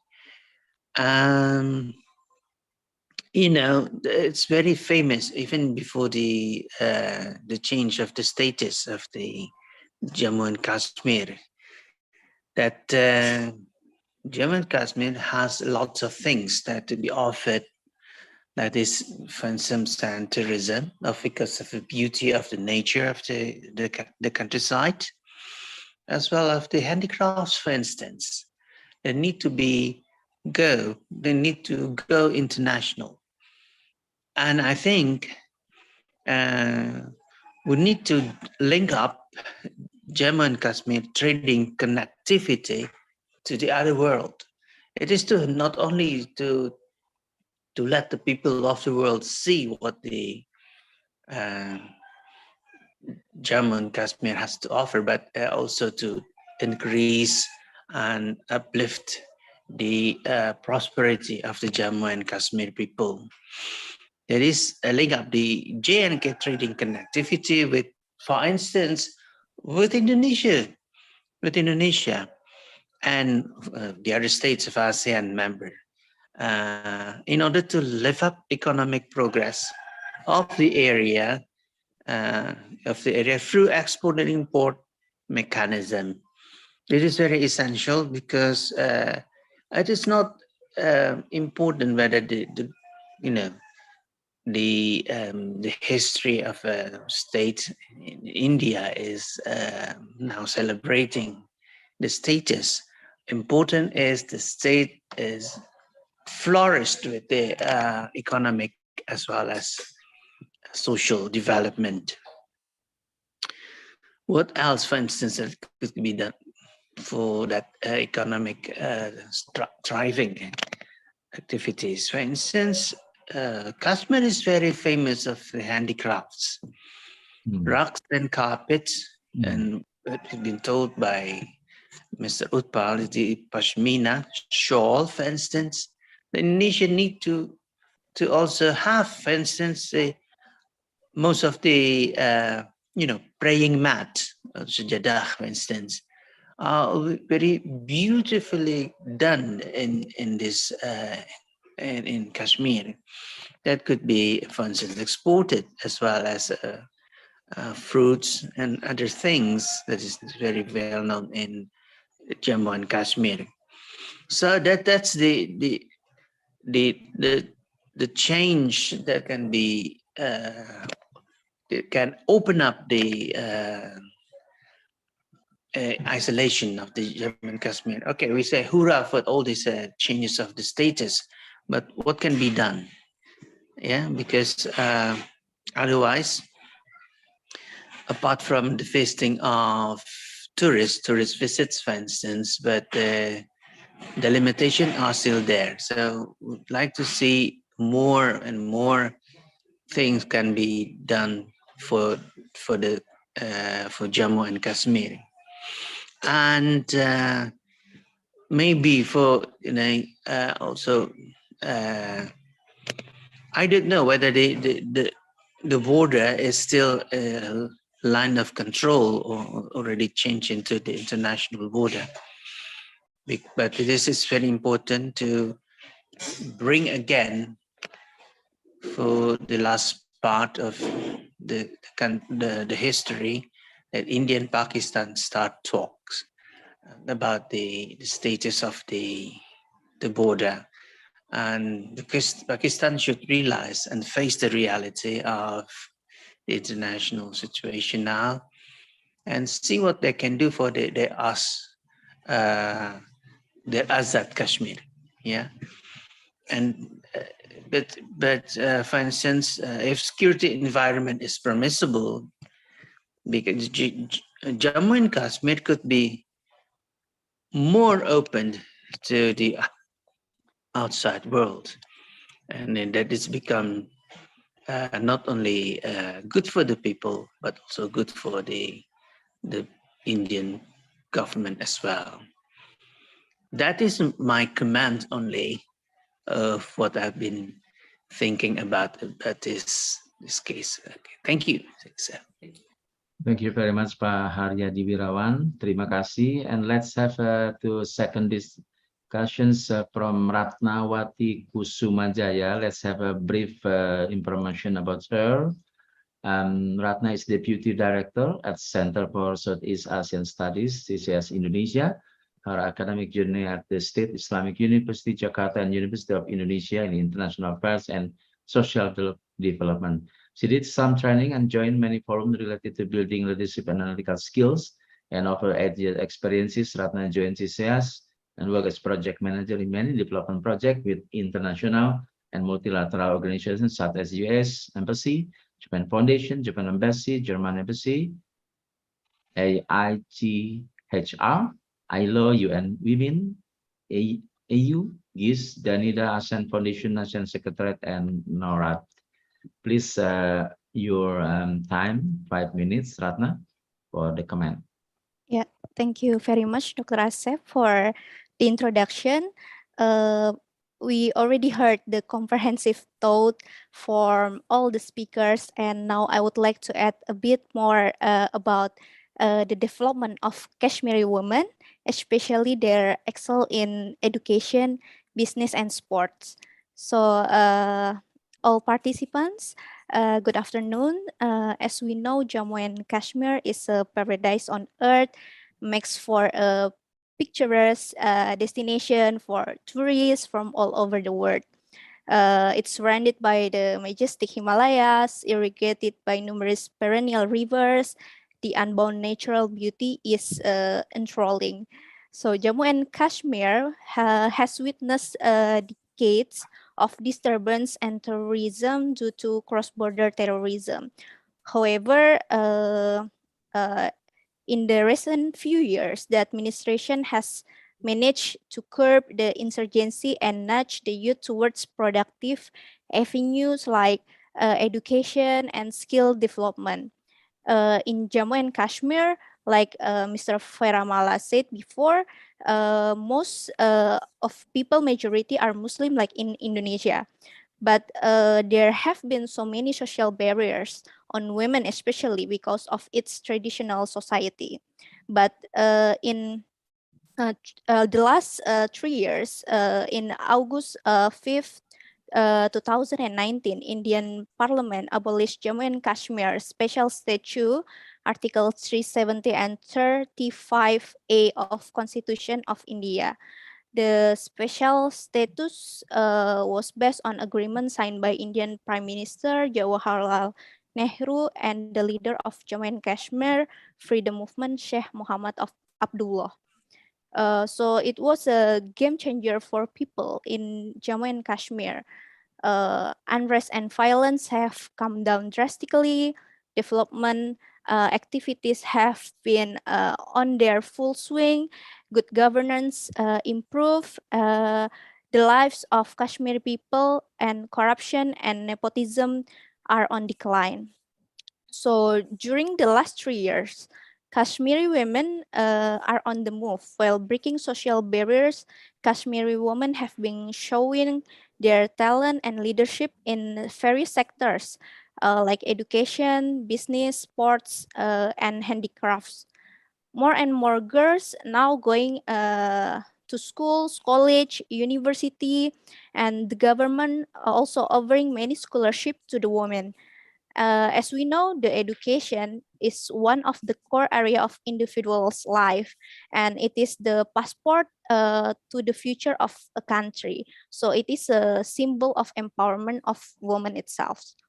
So, and like in May 2022, Jammu and Kashmir Lieutenant Governor Manoj Sinha has appointed Professor Niloufar Khan as the first woman Vice Chancellor or Rector of the University of Kashmir. She is a professor in home science who has been 30 years teaching experience. And in Islam itself, education is a defined command for both women and women.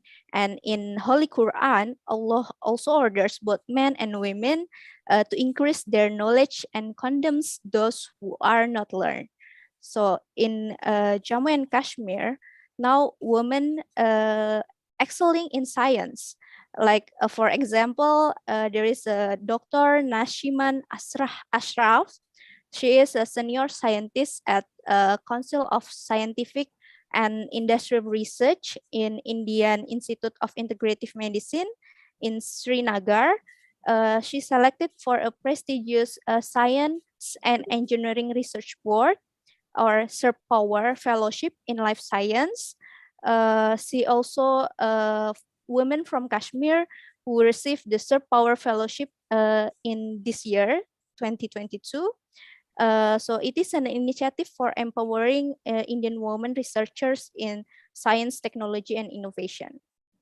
Normally, men dominate in science, technology, engineering, mathematics fields. And for the first time in Jammu and Kashmir, Nashiman has shown her talent in this field.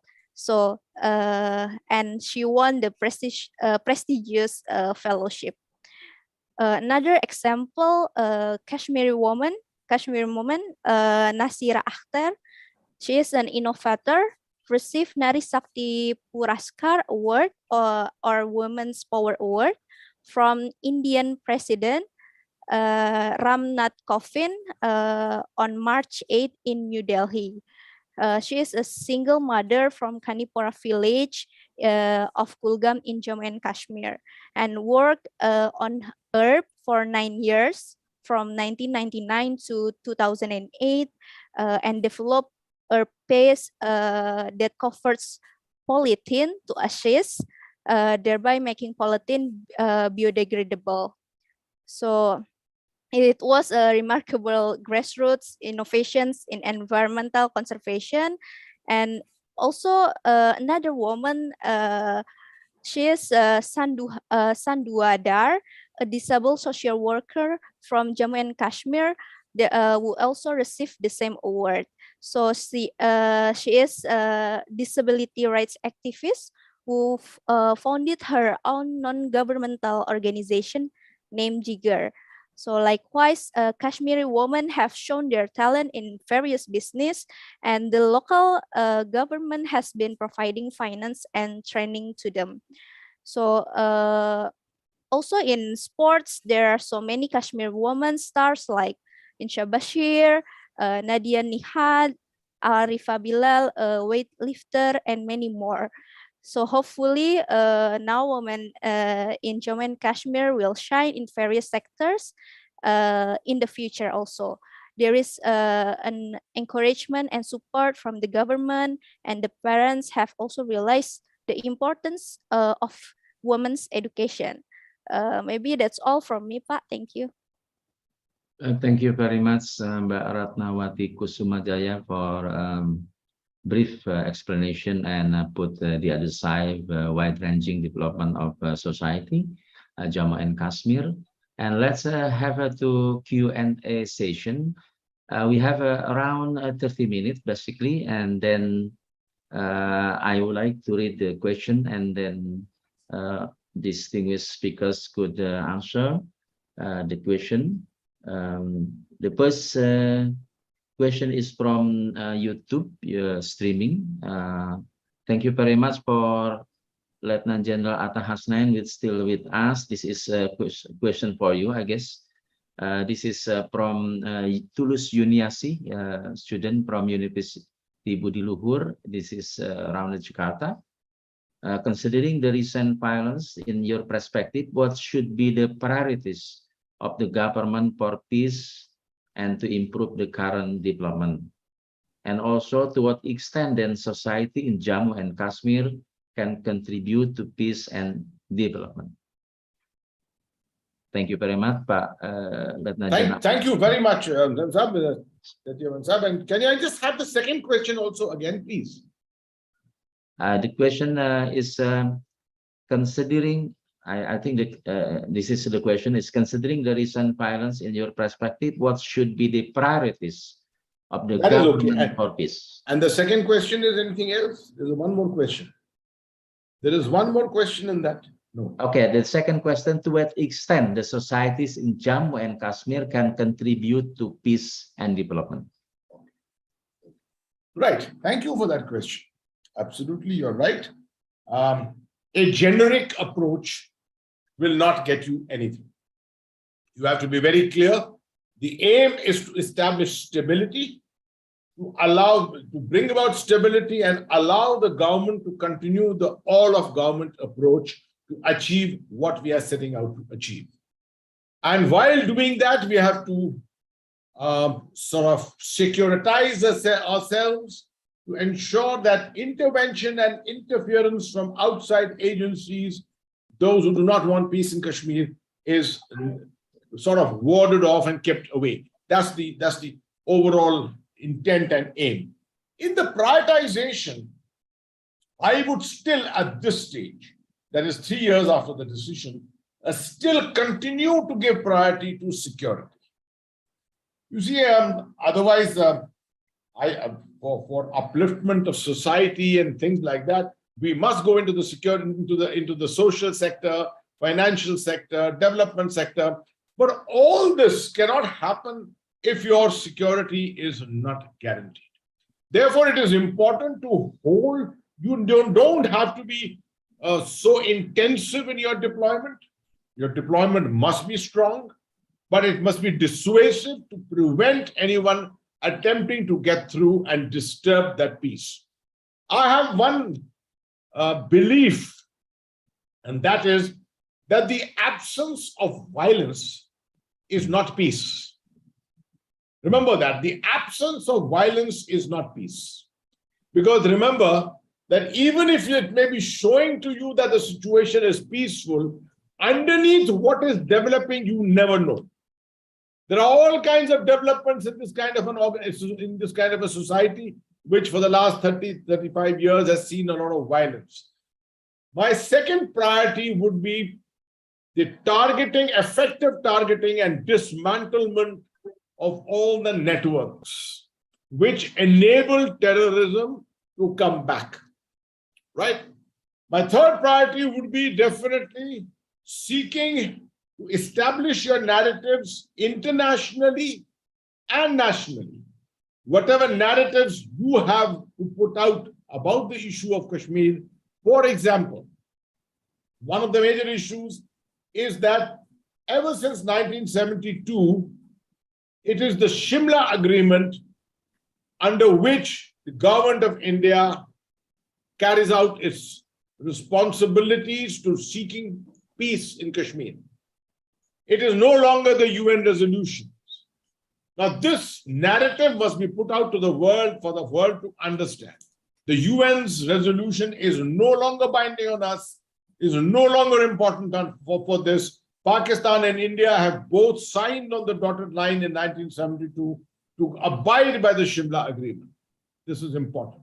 And then, while all this is going on, continue actively towards, in the political domain, to return democracy to Kashmir, ensure that grassroots democracy performs and achieves what you intend to achieve.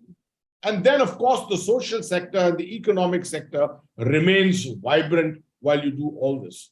So my last bit, whenever you're tackling a problem of terrorism, counterterrorism, proxy war, or anything like this, always look at the following domains: the military, the diplomatic, the economic, the social, the psychological. These are the domains into which you have to look to ensure that you can bring and restore peace in the area that you wish to restore peace in. Thank you. Thank you very much, Lieutenant General Atta Hasnain. Briefly, but given your background as military officials, that very clear that anything happen in Jammu and Kashmir regarding the security sometimes related to the foreign domain. Mr. Utpal Kaul, could you have some words on this question about the participation of Jammu and Kashmir people? You see, I totally agree with Lieutenant General Atta Hussain. He has given a very correct and analytic answer to the question. And we will have development when we have secure atmosphere. No one will, where there will be violence, there won't be any development. There won't be any education. There won't be anything for healthcare or other things. So the most important priority is security, and people must feel totally secure. Investors must feel secure, and society as general must feel that there will be peace and prosperity coming to the society, coming to the state of Jammu and Kashmir, when there will be totally a secure atmosphere. But what the terrorists do, they kill one and scare 1,000. So we have to dismantle that. Even one is dangerous. One is dangerous for whole society. So we have to curtail, and the four pillars which Lieutenant General Ata Hussain said, they are the most, and I totally agree with them. Thank you very much. Thank you very much. Continue to the second question. It is for Mr. Anjaya. You mentioned about the economic developments, and then until 2019, Jammu and Kashmir was ruled by Jammu and Kashmir regional parties, but there was not much progress. Why do now Jammu and Kashmir is emerging as a new star in India in terms of economic development? Yeah, thank you. I think previously there was a lot of corruption and also a lot of politics, nepotism, favoritism. They were not serious in developing the country, and they use always the pretext of this terrorism, separatism, unrest to cover up their mistakes. So that is the reason. But when we have a direct rule under the union territory government from the central government, all these were removed. And now the things are moving very fast. You can see the implementation of the so many projects are very fast. And also even they recruited so many people. And I think there was an occasion where the Governor General canceled the selection list because there were some faults in that. So it is a question of implementation of the projects and also creating a proper environment. Like, for example, foreigners who want to invest there, they want a clean governance. And also that's why I think Jammu and Kashmir is now introducing the online system, online services. They improvised the governance. So I think they are the best, I think, one among the provinces and union territories. They are in the e-governance system. So that's why there is a strong determination from the government, and they are implementing fully. There is no scope for this corruption and favoritism, etc. Thank you. I would like to invite Lieutenant General Asnain to respond to the question about the new star in Indian economic development. What do you think? Okay, very, very briefly, let me state that Jammu and Kashmir was ruled by regional parties, but also in coalition sometimes with the national parties like the Indian National Congress. But somehow it was too personality based, and very correctly identified by Anjaya Saab that corruption was endemic. It was just too high at that time. And there was very little accountability, extremely little accountability. Also, the synchronization between Srinagar and New Delhi was very little. From Delhi, it seemed as if the whole thing had been outsourced to Srinagar and there was no control over it, and they could do what they wished to do. For example, the deployment of resources between the Jammu sector and the Kashmir sector. There was a much higher deployment of resources in Kashmir as compared to the Jammu sector, which led to a lot of antipathy by the people. I still remember driving around in Jammu city, and I used to look at this pathetic state of roads. And I used to ask people, why aren't the roads here being repaired? And they said, the money is all going to Srinagar. So you see, this was the perceptions which were prevailing. It is important when you bring a government to the state, you have to bring about a government which was follows a policy which does not discriminate between one side and the other side. It's result oriented completely and is addressing all the sectors at the same time. That is very, very important. The other aspect is perhaps from 1989 onwards, the security situation also was such that development work was extremely difficult to perform. And you found that the government had virtually left it to the army to function. And I know that as a commander in Kashmir, many areas were virtually under our governance, in the sense that there were certain areas where it is the army's writ. We are the ones who used to go out and determine what is to be done and bring welfare to the people. Perhaps people don't know that there are 43 goodwill schools in Kashmir. The education sector was completely dominated by the army. We are the ones who ensured better education, better infrastructure in certain border districts, national integration efforts to try and send people out to have a look at the rest of India and things of this nature. The government would not do all this. Today, fortunately, we have a situation where it's not just the government, but the whole of government, which is involved in this work. And that is why I think we are making much better progress.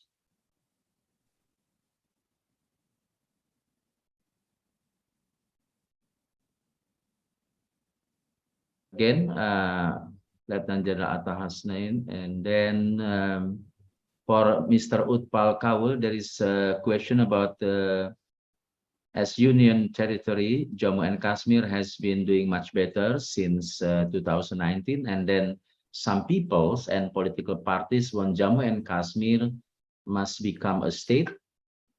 Which one is better, state or Union Territory? This is a discussion maybe about the current developing in the area. You see, at the moment, I can say that central government and under the leadership of Lieutenant Governor is doing tremendous welfare and good job. But having said that, but it will be always the local people. As India is the largest democracy in the world. And so I just discussed about the Panchayati Raj and DDC. And so sooner or later, maybe within 1 year or 2 years, there will be election. And those political parties who thought that Kashmir is our private limited company, and there are some families, there are a couple of families, they also thought that Kashmir is our it's a private limited company, and so whatever we want, we can do it. Now they can understand it is not their personal estate. It is the estate of people of Kashmir. So people of Jammu and Kashmir at the end of the day will rule with the help of central government, with the help of whole nation, and everybody will get the progress and prosperity. Thank you. Thank you very much. Is Pak Ahmad Kisai still with us in the seminar? This is yes, I'm still, yeah. Yes, this is the look like the hypothetical questions based on your model, agent structures, etc. What will the future of Jammu and Kashmir? Based on your model you explained before. Yeah. Interesting. I mean, like for me, when I was asked by when I was contacted by Kusumanjaya to participate in this one, I was just thinking, what is the most appropriate way to look at this situation? So since it is still in the very early stage of change, we see the positive changes that is been shown by everyone.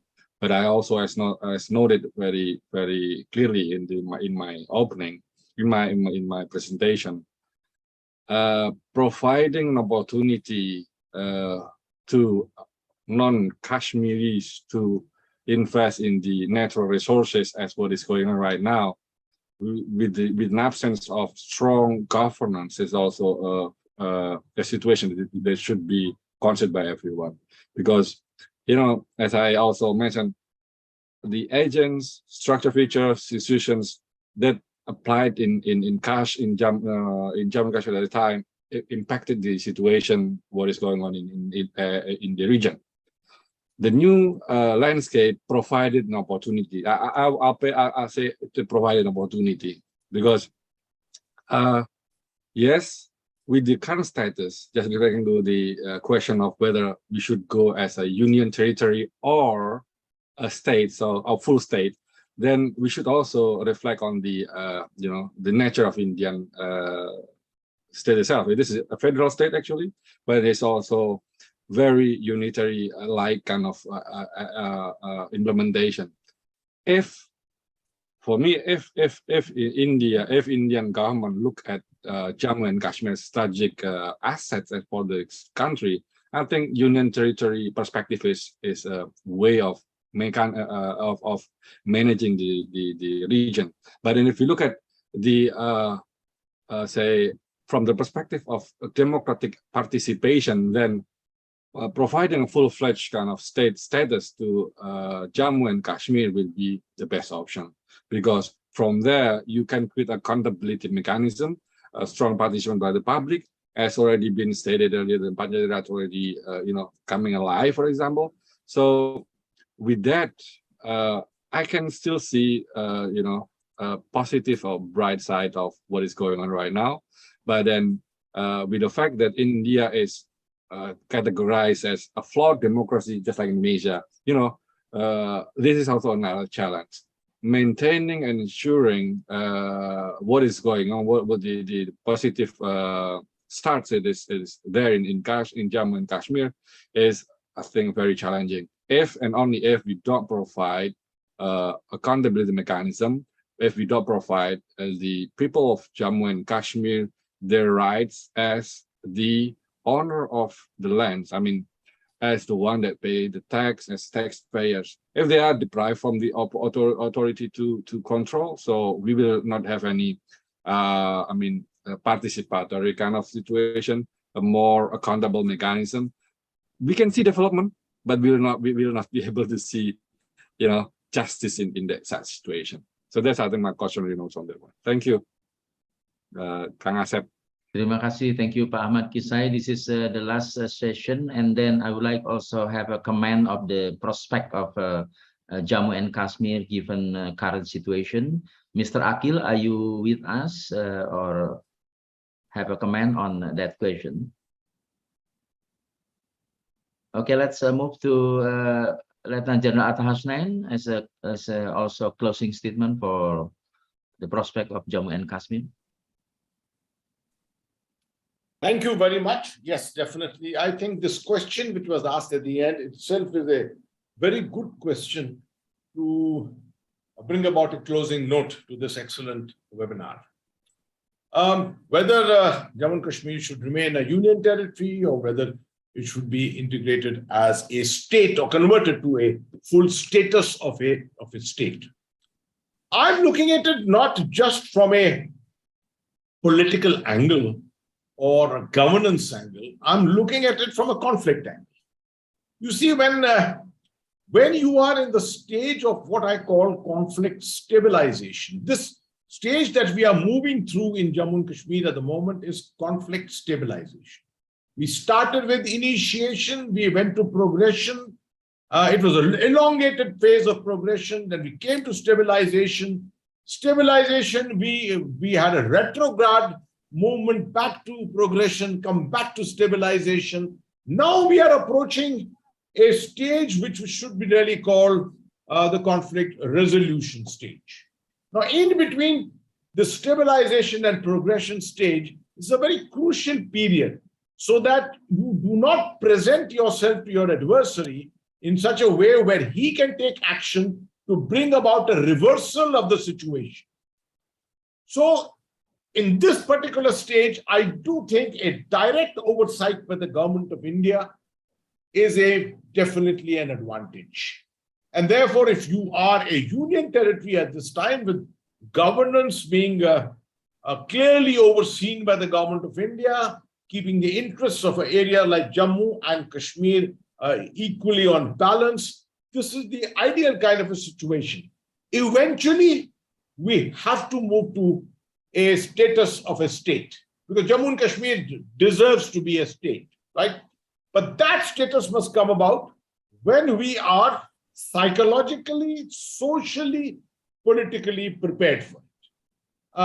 And I do feel that the government of India will determine that on the basis of many parameters, which will take place over the next 2 years. And I dare say that if the situation remains as it is, with the no violence, no deterioration into situations of violence, etc., I dare say in the next year to year and a half, we should see elections, and that should lead to the restoration of the status. A lot of people will probably recommend the other way around and say, first the restoration of the status of state and then the elections. I will say no. First the elections and then the restoration to the status of the state. Thank you. Thank you very much indeed, Mr. Upat Kaul, and then Mr. Anjaya for the last statement, please. Yeah, Mr. Thank you very much. Yeah. I may say that Kashmir is very, very beautiful, but very few people know that it was intellectually one of the greatest places in the world. And so I give one more time the reference of Indonesia and Kashmir. When Indonesians invited Indian scholar nearly 1800 years back, and he traveled to Ceylon, and from Ceylon he traveled to Indonesia, and Kashmiri became permanent resident of Indonesia, teaching different subjects. And I want to see that kind of situation where once again the Chinese and the Tibetans and people from Middle East came to Kashmir and studied in Sharda University. And so I see that it may take a few years that there is a complete peace. And till that, I think it may couple of years will be with the central government, because it is a border state, border with our two very, very interesting neighbors, China and Pakistan. And if good sense will prevail them that we are both countries going to save billions of dollars and both will be on the path of peace and prosperity. And I am sure when peace will arrive totally in Kashmir, there will be election and the statehood will get, Kashmir will get statehood back. Thank you very much. Thank you very much indeed. Mr. Anjaya, have some words? Yeah, okay. Thank you, Asep. Actually, Indonesia and also Jammu and Kashmir both have so many similarities, like what Utpal Kaul said just now, because Indonesia is a pluralistic society where different religions live in harmony. Like in Jammu and Kashmir also, they do have Muslims, they do have Hindus, they do have Buddhists, they do have Sikhs. So they have a very unique, rich culture of living together. So that is, both are very important. So in my opinion, Jammu Kashmir is a paradise on the earth, but the people in Jammu and Kashmir suffered so long, almost 75 years, because of only one country, which do not have any legal right, which do not have any any claim at all, because they are outsiders, but they want to take it because simply in Pakistan and Jammu and Kashmir, majority of the Muslims, so they should unite one. But the people of Jammu and Kashmir do not want to join Pakistan. So that's the a real problem actually. So the other side creating unrest, and they make people suffer for 75 years, so long. Because actually it is a paradise. They have opportunities, they have very smart people, they have resources, everything is there. But that particular country is stopping to develop. So now I think the Indian government after abolition of this Article 370, took full control and taking many measures and efforts. I think in the future, next year, I think India will take over the G20 chairmanship. I think the government is planning to host G20 summit in Jammu and Kashmir. So that is a new beginning. So people suffered a lot. So please put an end to their suffering and start working and prospering and live peacefully, harmoniously with all other religions. So that is I want to see in the future. Thank you. Thank you very much, Pak Peramala Anjaya. This is the end of our international seminar to around 2.5 hours. Thank you to all participants, respected speaker for generous time with us, particularly from India. This is a productive and exciting discussion and open our mind to development, what so-called the region in all of the literature as heaven on earth. So hopefully in the future, prosperity, stability, and also economic development from Jammu and Kashmir. On behalf of CSEAS, Center for Citizen Studies, I myself, Asep Setiawan, as a moderator. Again, thank you very much, all participants, to have a productive and fruitful discussion. See you in next meeting, next event, next seminar. Thank you very much again, and goodbye. Yeah, thank you. Thank you.